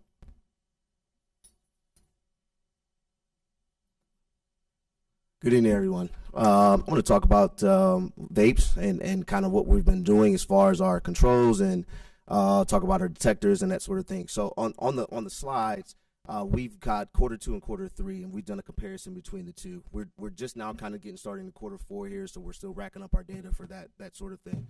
So we kind of broke it down with how many times our detectors are going off weekly, and sometimes it's a little bit more than that, sometimes a little bit less than that, but on average. So in quarter 2, we were getting around 63 alerts per week. So it's quite a bit that's coming to our emails and that sort of thing. Out of quarter 2, we had 4 suspensions. And we had 10 plus students that were searched. And when we get into quarter 3, they did go down a little bit, which obviously was fantastic in the sense that we've kind of controlled the sensitivity of the detectors and that sort of thing. We had 7 suspensions. We hate to see that, but we are kind of cracking down on that sort of thing, and students are becoming aware that this is a serious matter for us. And still 10 plus students were also searched in quarter 3 as well. So what are some action steps that we're doing? So each and every day we have a data sheet that we keep to track our detector notifications. So hey, if the detector goes off in the Commons boys, one of us will go on in that data sheet on our Google Sheets there and put, hey, the detector went off at this time. What was the result of that? Was there a student search? Were there any students in there? That sort of thing. Who did the search? And all of that information was there. That's put in there. We do identify times of high alert, and as we do that in our admin teams meetings, so we review those trends, in our admin team meetings. In the third quarter, those are some of the times that were kind of our high alert times that we would find students in the bathrooms. So 7:40 to 8:05 a.m., 9 to 10:22 a.m., and what's that last one there?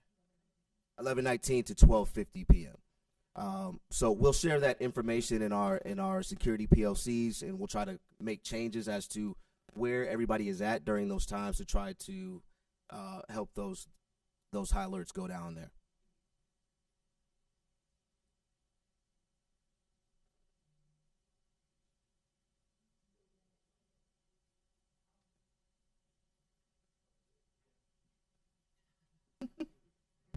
That's it. Thank you. Thank you. And then the very last thing we're going to share this evening regarding the PCD discipline data. Our PCD again focuses on our students' violations for the personal communication devices or cell phones. Looking at that, we're still kind of trending in that upward trend there. So something we're still going to continue looking at. I know the state's continuing looking at as well through some of their policies that they're looking into as in terms of that cell phone policy. So we're continuing to look at that. I did break down these numbers. These numbers really focus on Twinsburg High School and RBC Middle School. And I think it was right around 11 incidences for at RBC Middle School, and then I think we were about, do my math here, about 22 instances or 23 instances at Twinsburg High School. So that's the data there. Again, something we're going to continue looking at our policy. We are. I do want to note there, as I said last quarter too.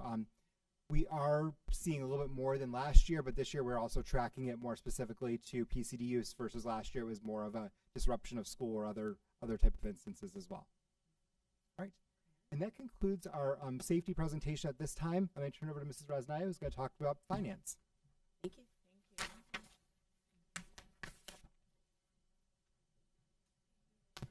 Good evening, Board of Education and community. During the quarter 3 financial side of the strategic planning, under the goals for seeking additional revenues and further stabilizing our district budget, we met and we reviewed numerous financial policies that possibly have not been reviewed in many years, or actually they have been just reviewed about a year ago, some of them, in order to make sure that proper controls are applied. Some of them were regarding federal funds, and some of them are just across the board with finances. And then we have another policy still to be reviewed and up for discussion regarding tax budget preparation. And we are looking into if we need or wish to change anything regarding the current process that we have. Board service fund and cash balance reserves, which could be, we are quite puzzled these days with the cash reserve discussion, as most of the public school districts are, because over all these years we have been taught and required basically for public schools to have cash balances anywhere over 60 days minimally. At least 90 days is recommended by government finance officials, organization. And now we have the other dilemma coming from the state, where the state is saying that public schools altogether, not specifically our district, have too much money, over $10 billion in cash reserves, and that's not healthy. So we are, just so that everybody is aware, we are looking at every aspect and analyzing and discussing it as the board and as the finance committee, as administrative team, to make sure that our budgets are have stability. For the next, does somebody have the? You got it. Thank you. A strategic goal was for us to initialize the implementation of a new asset inventory system, and we have gone so far during the quarter 3 that we now have loaded all of the district assets into our new inventory system. As of June 30th of last fiscal year, everything is in there. We are working on adding and removing current fiscal year items, everything that has been purchased since July 1, 24 during this fiscal year. The process for the district for many years in the past has been that those are added during the summer months and being worked on during the summer months.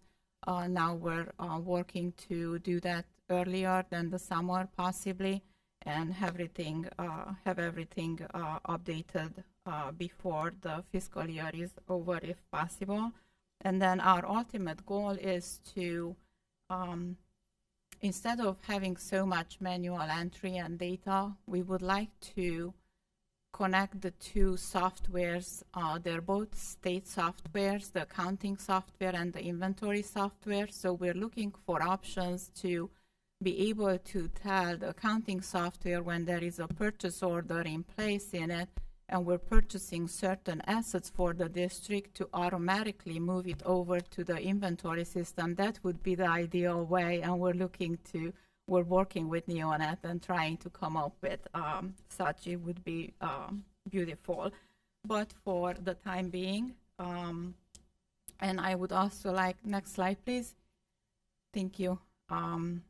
To remind all of us as a group that this is our option that we went with for no extra cost to the district, because we are trying every moment to be aware of the finances of the district. And so this no-cost option, I am thrilled to be at the point in time to be able to show you a report where over $91 million of our district assets, again, this is as of last June 30th, are in one place, in one system. We're able to pull reports from different categories. So I'm extremely excited about it, to be honest. Little successes at the time. For our next financial strategic plan item, I will just review the factual numbers information for the upcoming bond issue, $97 million compared to $107 million in November, 3.84 mils compared to the previous 4.27, 36 years term for the bond.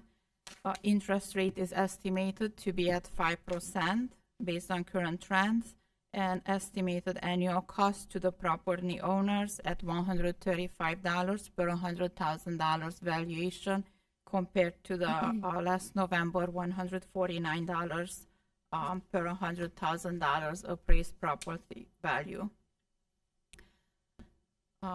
As we continuously try to keep the community informed, and I made it a goal to have financial information shared and explained and posted available on the district website as much as possible.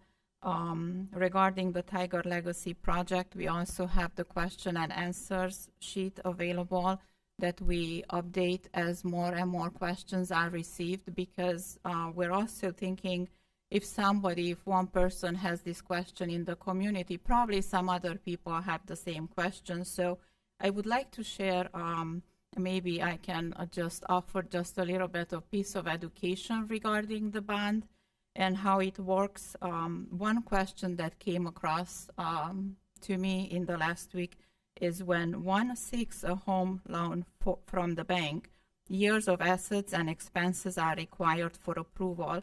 Isn't the community the bank, is the question. So in this example, the district and the community, we are one. And we are the homeowner in this example. And various investors across the country who purchase the bonds will be the bank, so to say. As the homeowners need to go through financials, proof of income, credit report, so is the district. So when the bond, if the bond passes, that's when the district will go through a rigorous financial analysis, credit review from outside third-party credit rating agency, and before the bonds are offered for sale to investors, so that those investors know that the district is a good investment.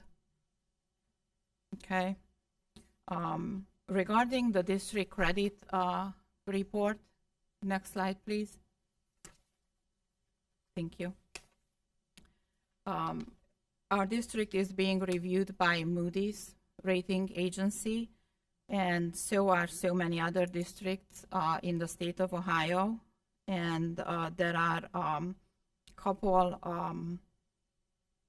layers for the rating, basically investment grade and then non-investment grade school district.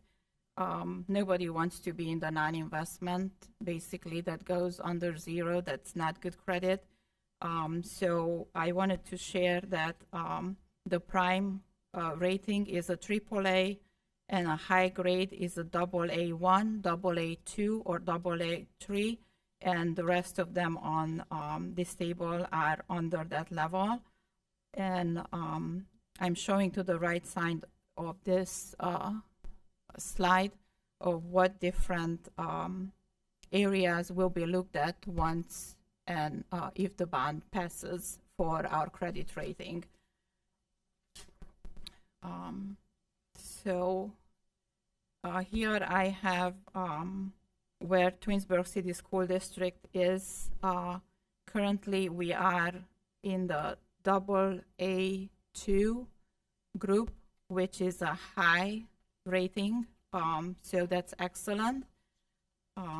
Across Northeast Ohio, there are only 8 schools ahead of us, as you can see on the chart, with a AA1 rating and 2 schools with a AAA rating. So our credit rating is an exceptional place amongst these other schools in my chart here. So the rest review was done in October 2024 by Moody's rating agency, and I have a detailed copy of that. But I wanted to share this information. So I hope that helps maybe some community members just have a better understanding. And as always, I'm available for any more questions. Thank you. Thank you, Julie.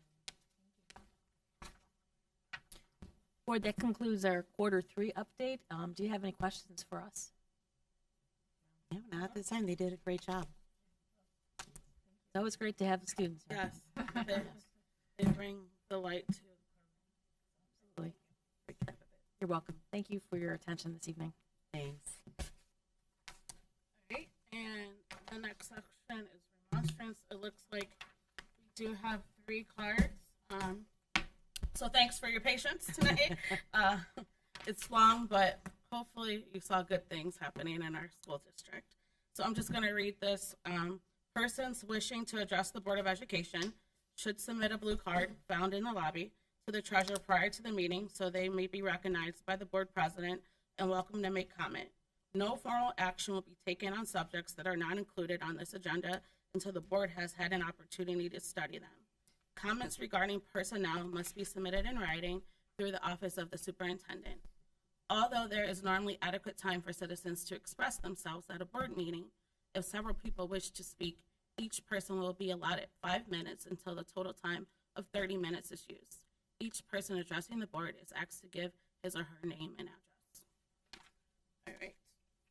So the first one I have is Carol Falconer.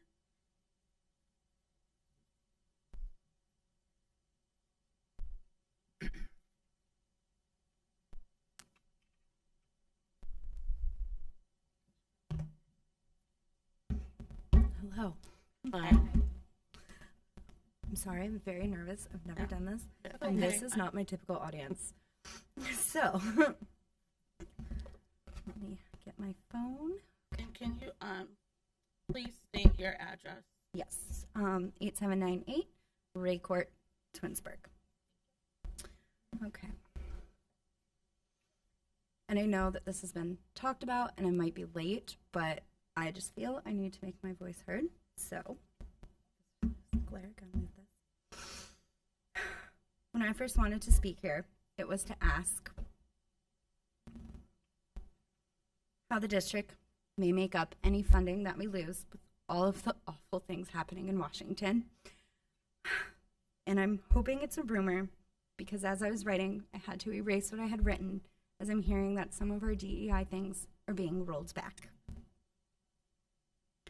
Ooh, I did not think I was going to get emotional.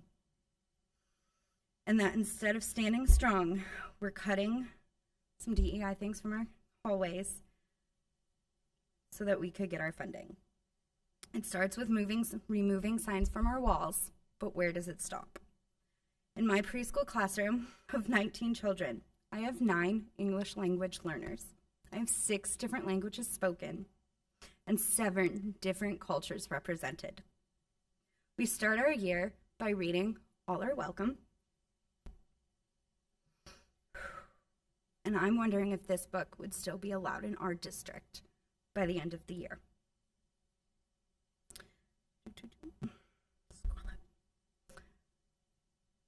Is it the diversity in our school that we are no longer embracing? And I hope it is not, because I adore and I love this community for its diversity. My children have experienced and learned so many things from our neighbors and peers.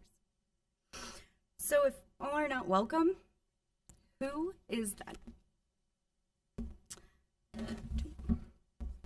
This is my oldest. He is smart and funny and caring, and he wants to be goalie for our high school soccer team. But he has ADHD and very high anxiety and requires a 504 plan to be successful in school. And this is my youngest, Miles, and he is full of life, and he loves everybody, and he is so free-spirited. But we're currently looking to get an autism diagnosis. He has a speech delay, and he uses an AAC to communicate with his family, his peers, his friends, his classmates.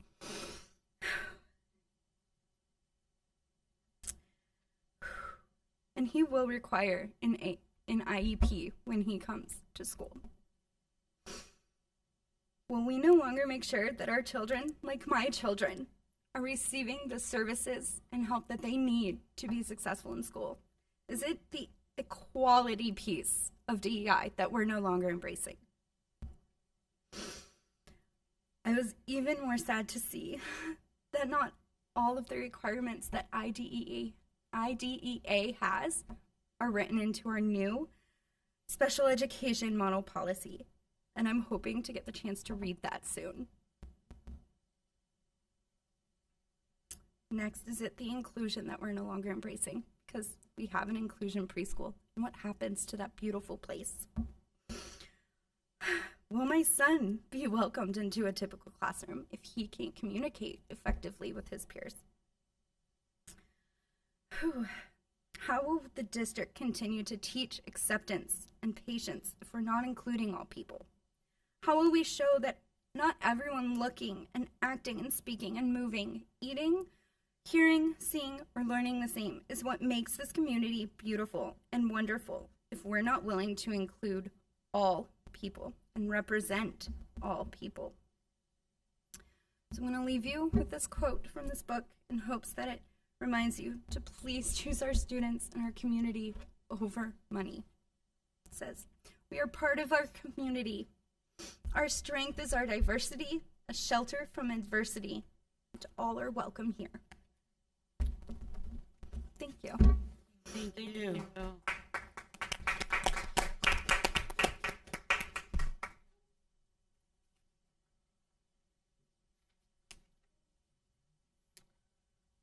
The next card that I have is Vince. Welcome.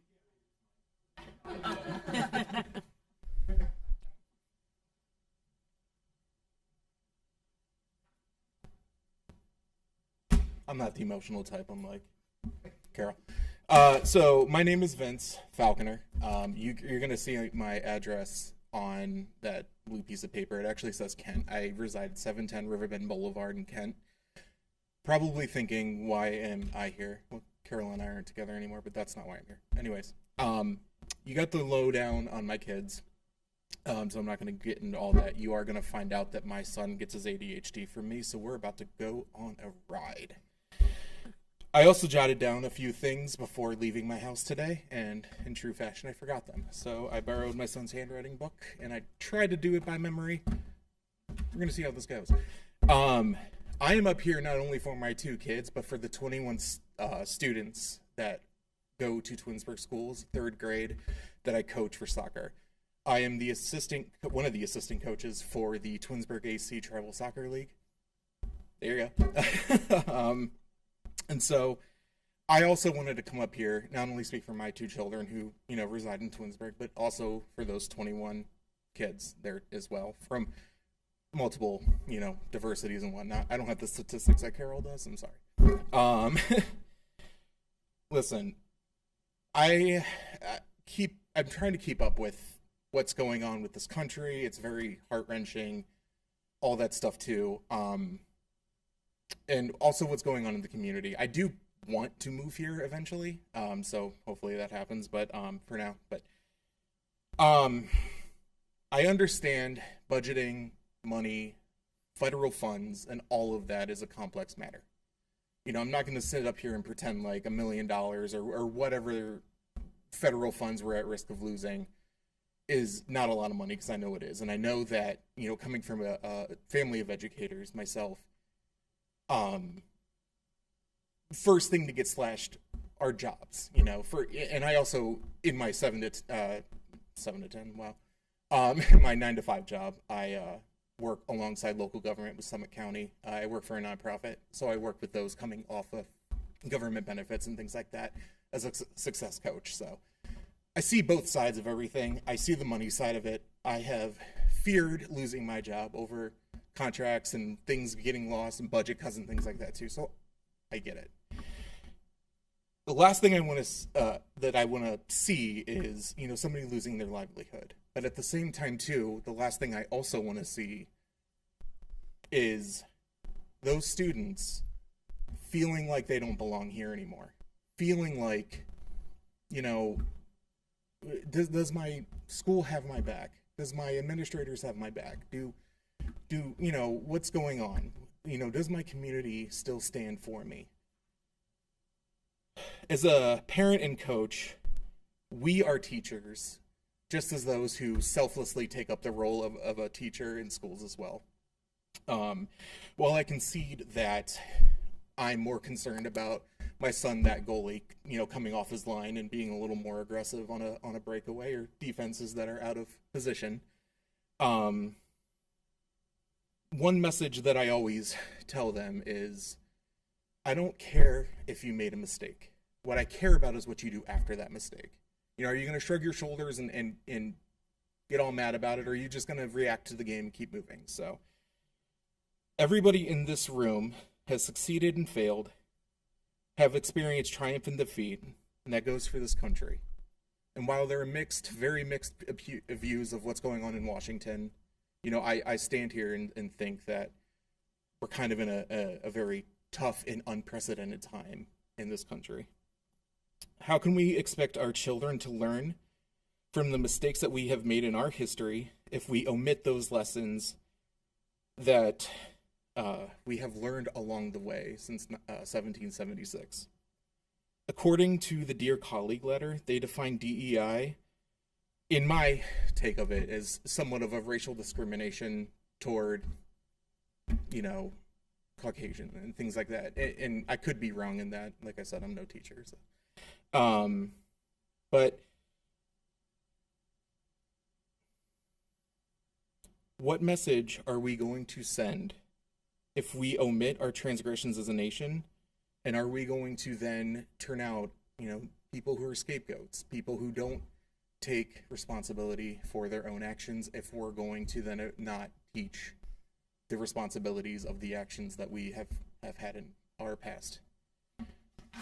Almost done, I promise. How's my time? Am I good? Good? That's 5 minutes. Hey, cool, man. So, while I don't, like I said earlier, I don't want to see teachers lose their jobs. I don't want to see that kind of stuff happen. I feel like as a community, as a school, that there could be a plan in place to kind of work around the rules that Washington is putting on our schools, and maybe the state as well. But still share that message of, diversity, inclusion, and all that good stuff too. And I was happy to see those kids kind of sharing that message earlier today. Just so you know, we're at 5. So okay, I'm gonna leave you with this then. I feel like that this is a mistake if we don't do if we start omitting these things. But like I said earlier, it's not that we made a mistake, it's what we do after. Thank you for the time. Thank you. And just thank you both for speaking. This is a business meeting, so won't get into details, but I will just ease your mind in letting you know that nothing has been made. Our Opportunity Committee is looking at things before we make any decisions as a district, and that's what we wanted to do, was make sure that we discuss things before we make any decisions. So thank you. And the next blue card I have is Corey Murphy.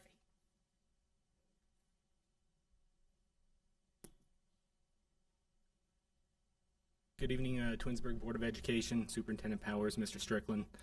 I'm Corey Murphy, resident of 9709 Chamberlain Trail. I've heard about this DI impact. This is the first time I've heard about it. I'm not here to talk to you about that tonight, but I do stand with you guys.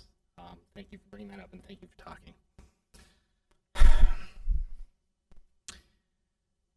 I'll vote for that levy any day.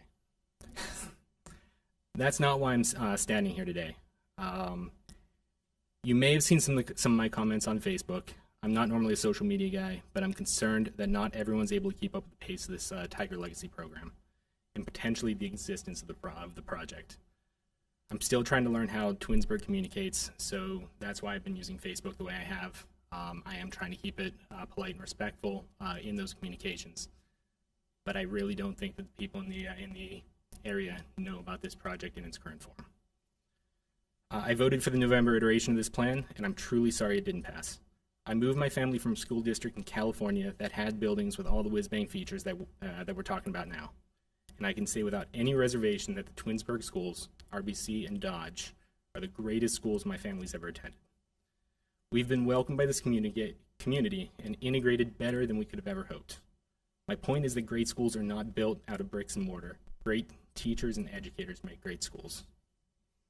I work as a software design engineer in my primary job, a staff planner for a large government organization in my time off, and a volunteer as an adult leader with a youth organization that focuses on outdoor adventure, teaching leave no trace principles, environmental conservation, and leadership. None of these things give me any expertise in the level of project that you guys are building here. What they have taught me repeatedly, though, is that rushing into a plan is ultimately more costly than taking the time up front to think it through. I don't understand why we're trying to rush so hard to approve this iteration of the plan in May. It feels like this plan is changing daily, even after specific promises to the residents of Chamberlain Trail on 6 March 2025 that the secondary exit on our street would be a locked gate and be used only for police and fire exits, now being treated as a bus exit. I know plans change, but this is asking for a lot of trust from our community and taxpayers. I hear you talking about mitigating the water in the area. I know your engineers can solve this with enough time and money and the acceptance of project risk.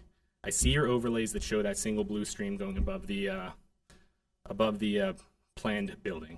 I walked the property today, and I can tell you there's 2 streams up there, at least, along with much other water. There's also a bunch of wetlands and riparian overlays in there that are not being shown on your charts. We're not telling that to the public. I'm concerned that everybody doesn't know the impacts to that one. I have a few questions. I'm not trying to put you on the spot. I understand the rules of the meeting. But I do want to ask them before you go for your vote tonight. Please forgive my ignorance. I've only been here less than a year, so some of these things might be known. A key part of the plan I do revolves around course of action and development. Are there other iterations of this plan posted somewhere publicly that we as taxpayers can go look at and see why they're not being decided? I see people saying, why can't we do this? Why can't we do that? How can I learn more about why we're not doing those things so I don't make ignorant posts on Facebook? Have you touched base with Tinkers Creek Watershed Partners? That land's part of the watershed. Have we actually talked to them? I talked to them a few weeks ago, and it was the first time they'd heard about it. So what are the impacts to Tinkers Creek Watershed of this project? Have you looked at the Summit County Environment Viewer, and do you know about the riparian overlays and the wetlands that are back there and the impacts that this project's going to have? And specifically, have you read the Twinsburg Ordinance 1107.05 riparian overlays? So currently, that ordinance says that you're not allowed to build on riparians, and your 5 to 6 house in that plan is currently overlaid on a riparian per the Summit GIS. I know my excuse me. I know that my family and I are just a drop in this bucket, and nothing on the large scale is town. Chamberlain Trail is a quiet neighborhood and benefits from low traffic, quiet neighbors, and we're mostly on wells. I monitor air quality daily due to medical concerns. What assurances can you provide the residents that you're not going to increase or decrease the air quality and noise pollution in the area of our in our area? What are you doing to protect our wells during this development? As I said, I'm not looking to put you on the spot. I really do appreciate Twinsburg schools and the education my children are getting, but I am very concerned about this project rushing into it and causing a lot of delays later on down the road if we don't get it right the first time. Madam President, that is 5 minutes, just so you know. Thank you for your time. I would ask that we try to keep Twinsburg naturally beautiful, like its slogan says. Thank you. Yeah, and just so you know, we will, because it's a business meeting, we can't adjust, but we will make sure that we follow up, and all those questions will be posted on the website as well, so that the community can see the responses. You're welcome. Thanks for your patience, all of you. Thank you all for your patience. We appreciate it. And you're free to leave whenever you want, or you can stay. All right, to the business part. Meeting minutes. Number 1, resolve that the Twinsburg Board of Education approves the following meeting minutes. Regular meetings of March 5th, 2025, and March 19th, 2025, and special meetings of March 5th, 2025, and March 12th, 2025, as sent to the board under separate cover. Number 2, resolve that the Twinsburg Board of Education accepts the following financial reports for the month of February 2025, bank reconciliation, cash summary report by fund, cash summary report by fund, and special call center, disbursement summary report, and investments portfolio review as sent to the board under separate cover. And 3, resolve that the Twinsburg Board of Education approves all expenditures for the month of February 2025 as reflected in the above named reports. Do I have a motion? So moved. So moved by Mrs. Egan. Second. Second by Mrs. Hamilton. Ms. Rosnaya, can you please call the roll? Mrs. Egan? Yes. Mrs. Hamilton? Yes. Mrs. Travis? Yes. Mrs. Davis? Yes. Mrs. Crawford? Yes. And that motion passes 5-0. Action items, personnel. Number 1, resolve that the Twinsburg Board of Education accepts the certified licensed personnel and or contract recommendations detailed in the attached exhibit as per the dates, terms, and other applicable conditions specified pending satisfactory ORC background checks. 2, resolve that the Twinsburg Board of Education accepts the classified personnel and or contract recommendations detailed in the attached exhibit as per the dates, terms, and other applicable conditions specified pending satisfactory ORC background checks. 3, resolve that the Twinsburg Board of Education accept the supplement contract recommendations detailed in the attached exhibit as per the dates, terms, and other applicable conditions specified pending satisfactory ORC background checks. And 4, resolve that the Twinsburg Board of Education accept the pupil activity contract recommendations detailed in the attached exhibit as per the dates, terms, and other applicable conditions specified pending satisfactory ORC background checks. Do I have a motion? So moved. Second. So moved by Mrs. Davis, second by Mrs. Hamilton. Any discussion? There being none. Mrs. Davis? Mrs. Davis? Yes. Mrs. Hamilton? Yes. Mrs. Egan? Yes. Mrs. Travis? Yes. Mrs. Crawford? Yes. And that motion passes 5-0. Action items. Resolve that the Twinsburg Board of Education approves the first reading of the revised Board of Education policies and bylaws as noticed below. 2, resolve that the Twinsburg Board of Education approves the following items to be deleted from inventory. 3, resolve that the Board of Education approves the revised job description for teacher per the attached exhibit. Number 4, resolve that the Twinsburg Board of Education approves the proposal for an overnight extended student trip for students in the Twinsburg High School Kaleidoscope program to travel to Camp Wainoa in Green, Ohio to attend a leadership retreat. Students will depart on April 5th, 2025, and return on April 6th, 2025.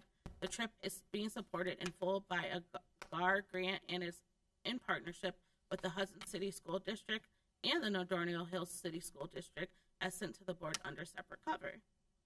5, resolve that the Twinsburg Board of Education renew Microsoft OVS ES licenses from Connections Incorporated in Merrimack, New Hampshire at the cost of $24,394.32 for the 2025-2026 school year. This is a general fund expenditure as sent to the board under separate cover. Number 6, resolve that the Twinsburg Board of Education renew services with Parent Square at P.O. Box 841604, Los Angeles, California, that provided mass communication tools at the cost of $18,596.80 for the 25-26 school year. This is a general fund expenditure as set to the board under separate cover. 7, resolve that the Twinsburg Board of Education approves the purchase of Go Math by Houghton Miller Harcourt at the cost of $22,399.65 for Wilcox Primary School for 1 year digital, 1 year teacher digital access and student digital and print editions. This is a general fund expenditure as sent to the board under separate cover. 8, resolve that the Twinsburg Board of Education approve the purchase of Go Math by Houghton Miller Harcourt at the cost of $22,974 for Samuel Bissell Elementary School for 1 year teacher digital access, student digital, and print editions. This is a general fund expenditure as sent to the board under separate cover. 9, resolve that the Twinsburg Board of Education approves the purchase of Go Math by Houghton Miller Harcourt at the cost of $31,589.25 for George D. Dodge Intermediate School for 1 year teacher digital access, student digital, and print editions. This is a general fund expenditure as sent to the board under separate cover. 10, resolve that the Twinsburg Board of Education approves the purchase of Paradigm Cyber Program for Paradigm Cyber Ventures for educational programming and curriculum for the Cybersecurity 1 course at Twinsburg High School. The cost will be $27,500 for training and onboarding and 1 year of licensing. The expenditure will be paid with a combination of a CBCC grant, Title IV, ODEW, CTE funds, and general funds as sent to the board under separate cover.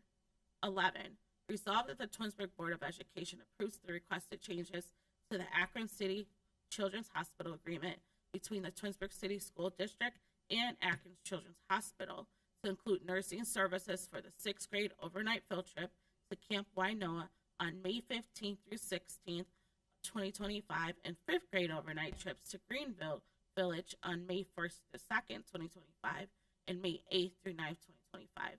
The total cost is $5,502 and is included in the student fees for the trip, as sent to the board under separate cover.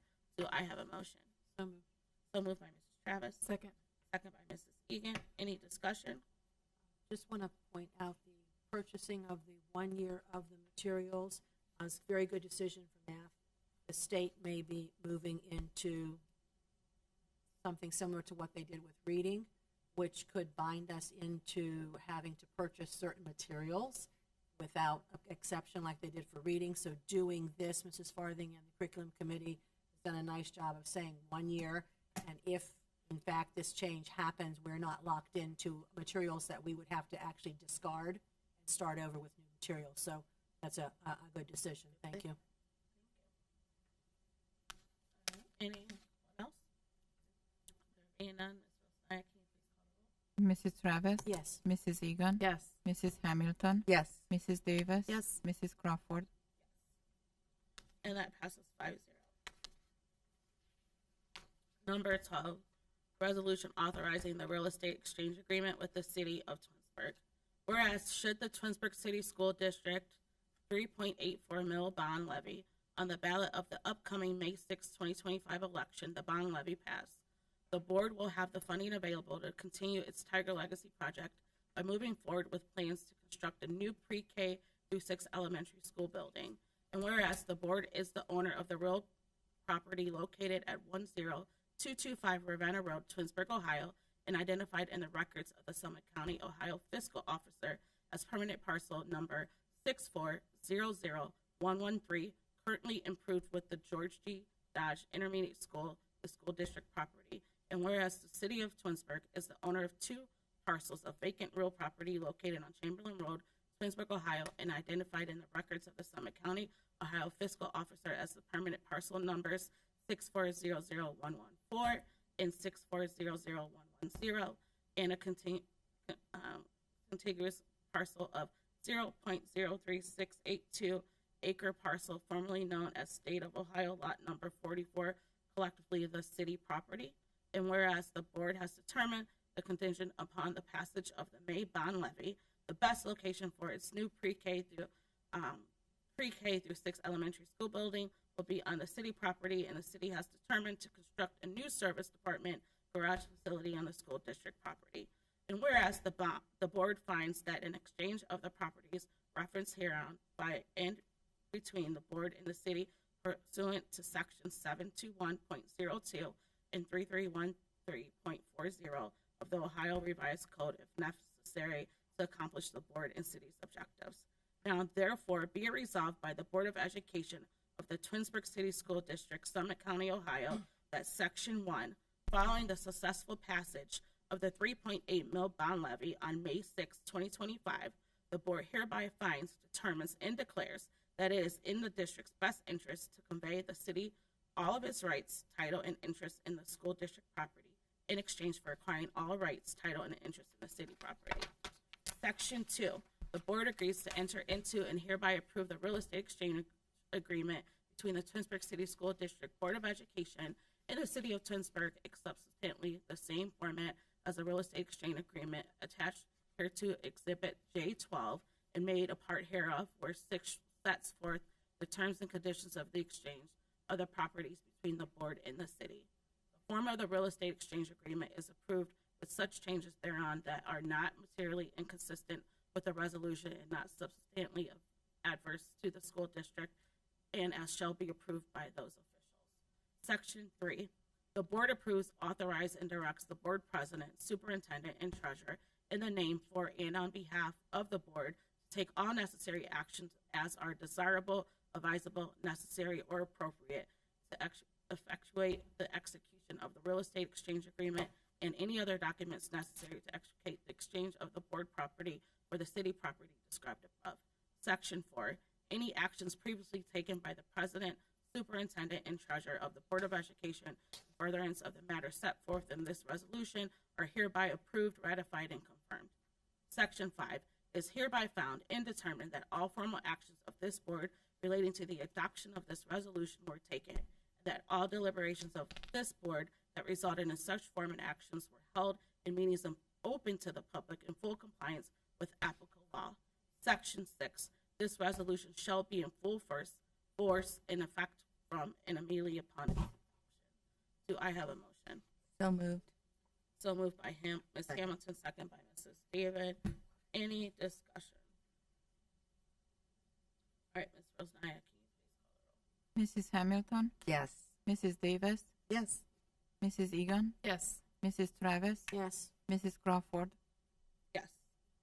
And that motion passes 5-0. Number 13, a resolution authorizing a lease agreement with the City of Twinsburg. Whereas on April 2nd, 2025, the Board of Education approved a real estate exchange agreement between the board and the City of Twinsburg that effectuates an exchange of certain board-owned property or city-owned property for the construction of a new pre-K through 6 elementary school building contingent on the successful passage of the 3.84 mil bond levy on May 6, 2025, Resolution J12. And whereas as a part of the real estate exchange agreement, the city will acquire from the board title to the board's property, commonly known as the George G. Dodge Intermediate School Campus, the property. And whereas the real estate exchange agreement contemplates that following the transfer of the property to the city will lease the property back to the board for its continued educational use beginning in May 2025 until such time as the board completes the construction of a new pre-K through 6 elementary school and sporting fields. And whereas the real estate exchange agreement further contemplates the city right to use and occupy certain portions of the unapproved areas of the property to construct the buildings, provided the city takes the necessary precautions to secure the perimeters of that area, and so long as the city use and occupancy does not interfere with the district's operations. And whereas the board has determined that the contingent upon the passage of the May bond levy, it would be in the district's best interest to enter into a lease agreement with the city. Now and therefore be it resolved by the Board of Education of Twinsburg City School District, Summit County, Ohio, that Section 1, following the successful passage of the 3.84 mil bond levy on May 6, 2025, the board hereby finds, determines, and declares that it is in the district's best interest to enter into a lease agreement with the city of Twinsburg, and hereby approves the lease agreement by and between the board and the city in substantially the same format as the lease agreement attached here to the Exhibit J13 and made a part hereof. The form of the real estate exchange agreement is approved with such changes thereon that are not materially inconsistent with the resolution, not substantially adverse to the school district, and as shall be approved by those officials. Section 2, the board hereby approves, authorizes, and directs the board president, superintendent, and treasurer in the name for and on behalf of the board to take all necessary actions as are desirable, advisable, necessary, or appropriate to effectuate the transaction completed hereon, including but not limited to the execution of a lease agreement and any other documents necessary to execute the lease of the property. Section 3, any actions previously taken by the president, superintendent, and treasurer of the Board of Education, furtherance of the matter set forth in this resolution, should hereby approved, ratified, and confirmed. Section 4, it is hereby found and determined that all formal actions of this board relating to the adoption of this resolution was taken, and that all deliberations of this board that resulted in such formal actions were held in meetings open to the public in full compliance with applicable law. Section 5, this resolution shall be in full force and effect from and immediately upon its adoption. Do I have a motion? So moved. That was so moved by Ms. Hamilton and second by Ms. Davis. Is that correct? Yes, thank you. All right, any discussion? Ms. Rosanna, can you call the roll, please? Mrs. Hamilton? Yes. Mrs. Davis? Yes. Mrs. Egan? Yes. Mrs. Travis? Yes. Mrs. Crawford? Yes. And that motion passes 5-0. Number 14, a resolution authorizing the exchange of real property with Chamkar Hans.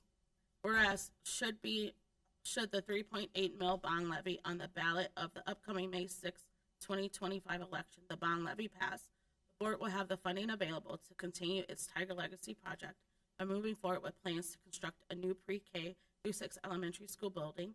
And whereas Chamkar Hans owns certain real property located at 9759 Chamberlain Road, Twinsburg, Ohio 44087, consisting of approximately 10.09 acres, and further identified as permanent parcel number 6409700 in the records of Summit County, the Hans property. And whereas the Hans property is situated adjacent to the future site of the new pre-K through 6 elementary school building, and Mr. Hans has agreed to split an approximately 2.6 acre portion from the Hans property to allow adequate public access to the new school from Chamberlain Road.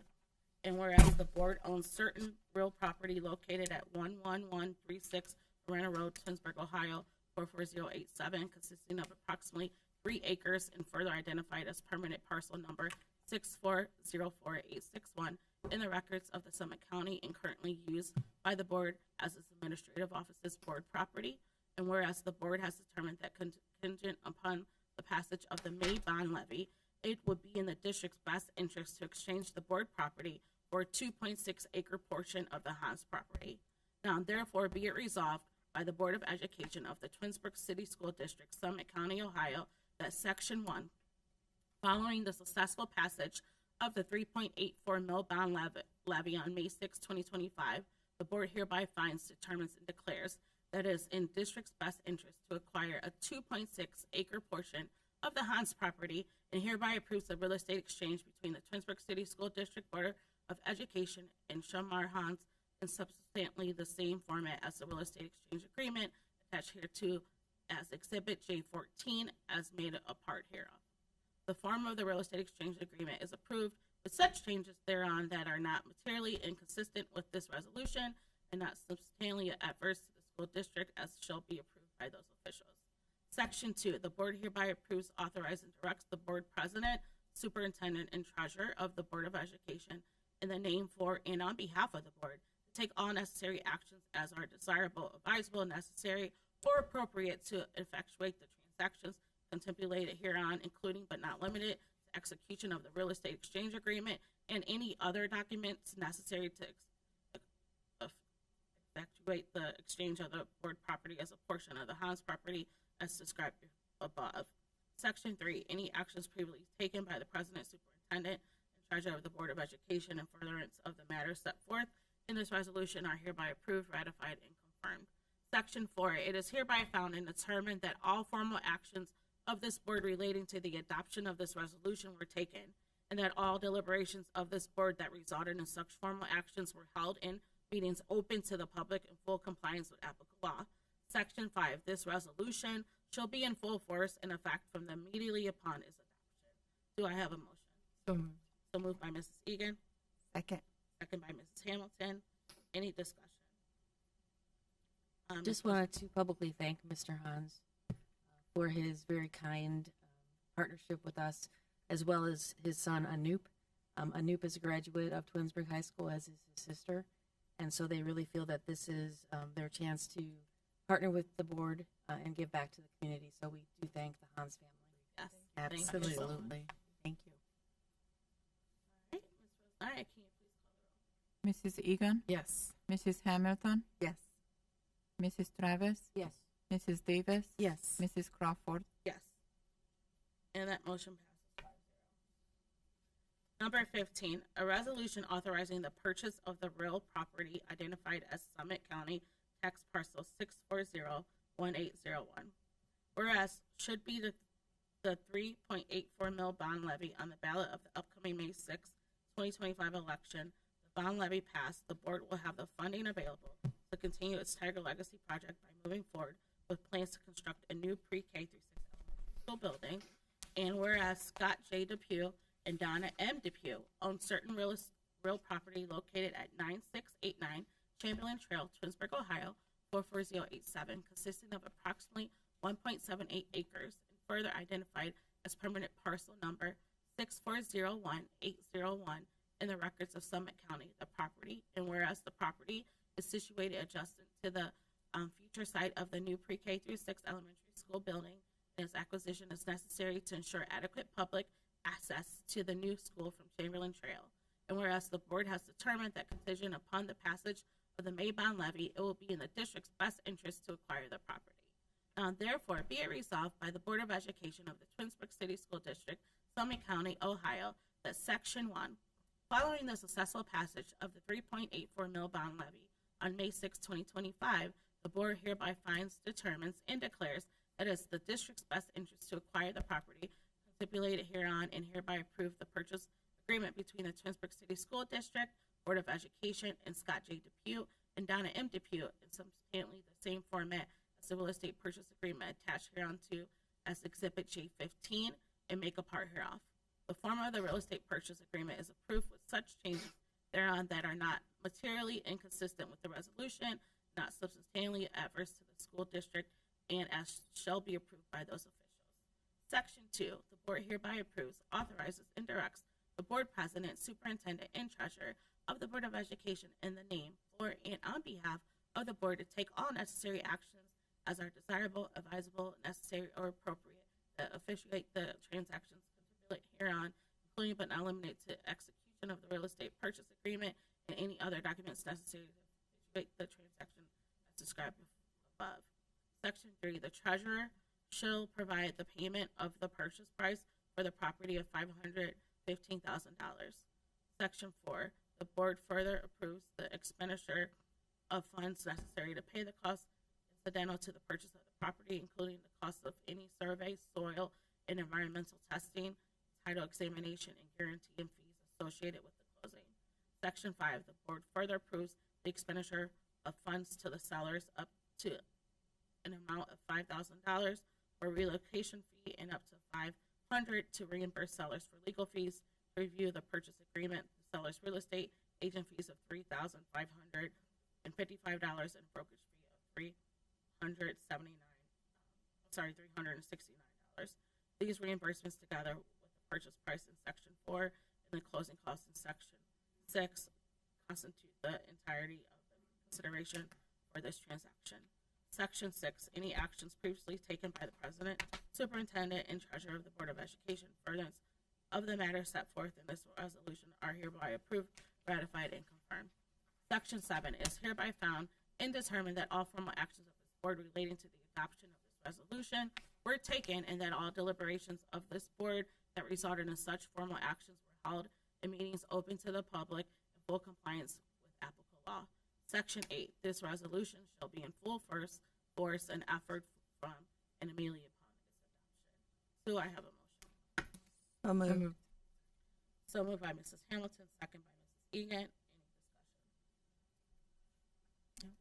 Just wanted to thank Scott and Donna Depew for their very generous partnership with the school district. They have been great to work with along the way, and we are most grateful to them because that was the last piece in this puzzle to be able to be transparent with the plan. So thank you to Mr. and Mrs. Depew. Thank you very much. Mrs. Mrs. Hamilton, Yes. Mrs. Egan, Yes. Mrs. Travis, Yes. Mrs. Davis, Yes. Mrs. Crawford. Yes. And that motion passes 5-0.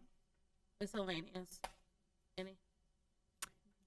I just have a quick comment, and this is related to some of the things we've been talking about tonight. And we've heard it before. These discussions for our schools has started about almost 10 years ago in 2016, and COVID hit, and we had to halt any plans.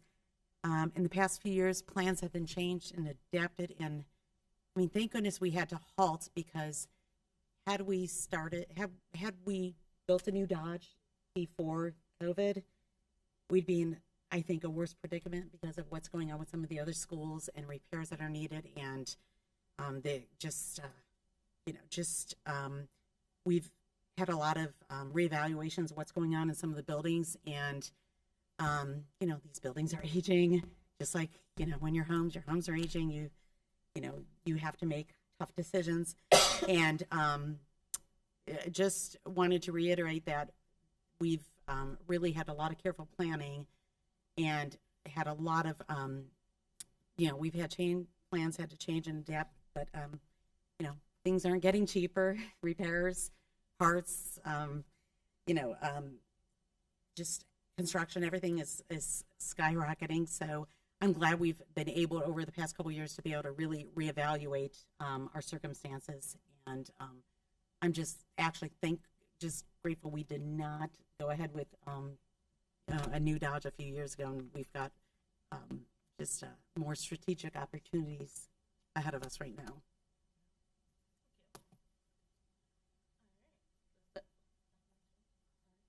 So the board does have a need to go in executive session. So that the Board of Education enters into executive session at 9:06 p.m. Consider the employment, discipline, and compensation of public employees as per Board of Education Policy number 0166A, and to discuss with the board's legal counsel disputes involving the board that are subject of pending court action as per the Board of Education Policy number 0166D. Do I have a motion? So moved by Mrs. Travis, second by Mrs. Egan. Mrs. Travis? Yes. Mrs. Egan? Yes. Mrs. Hamilton? Yes. Mrs. Davis? Yes. Mrs. Crawford? Yes. Thank you. The board does not plan to come back, so good night. Thank you for bearing with us through this time, and you have a great evening.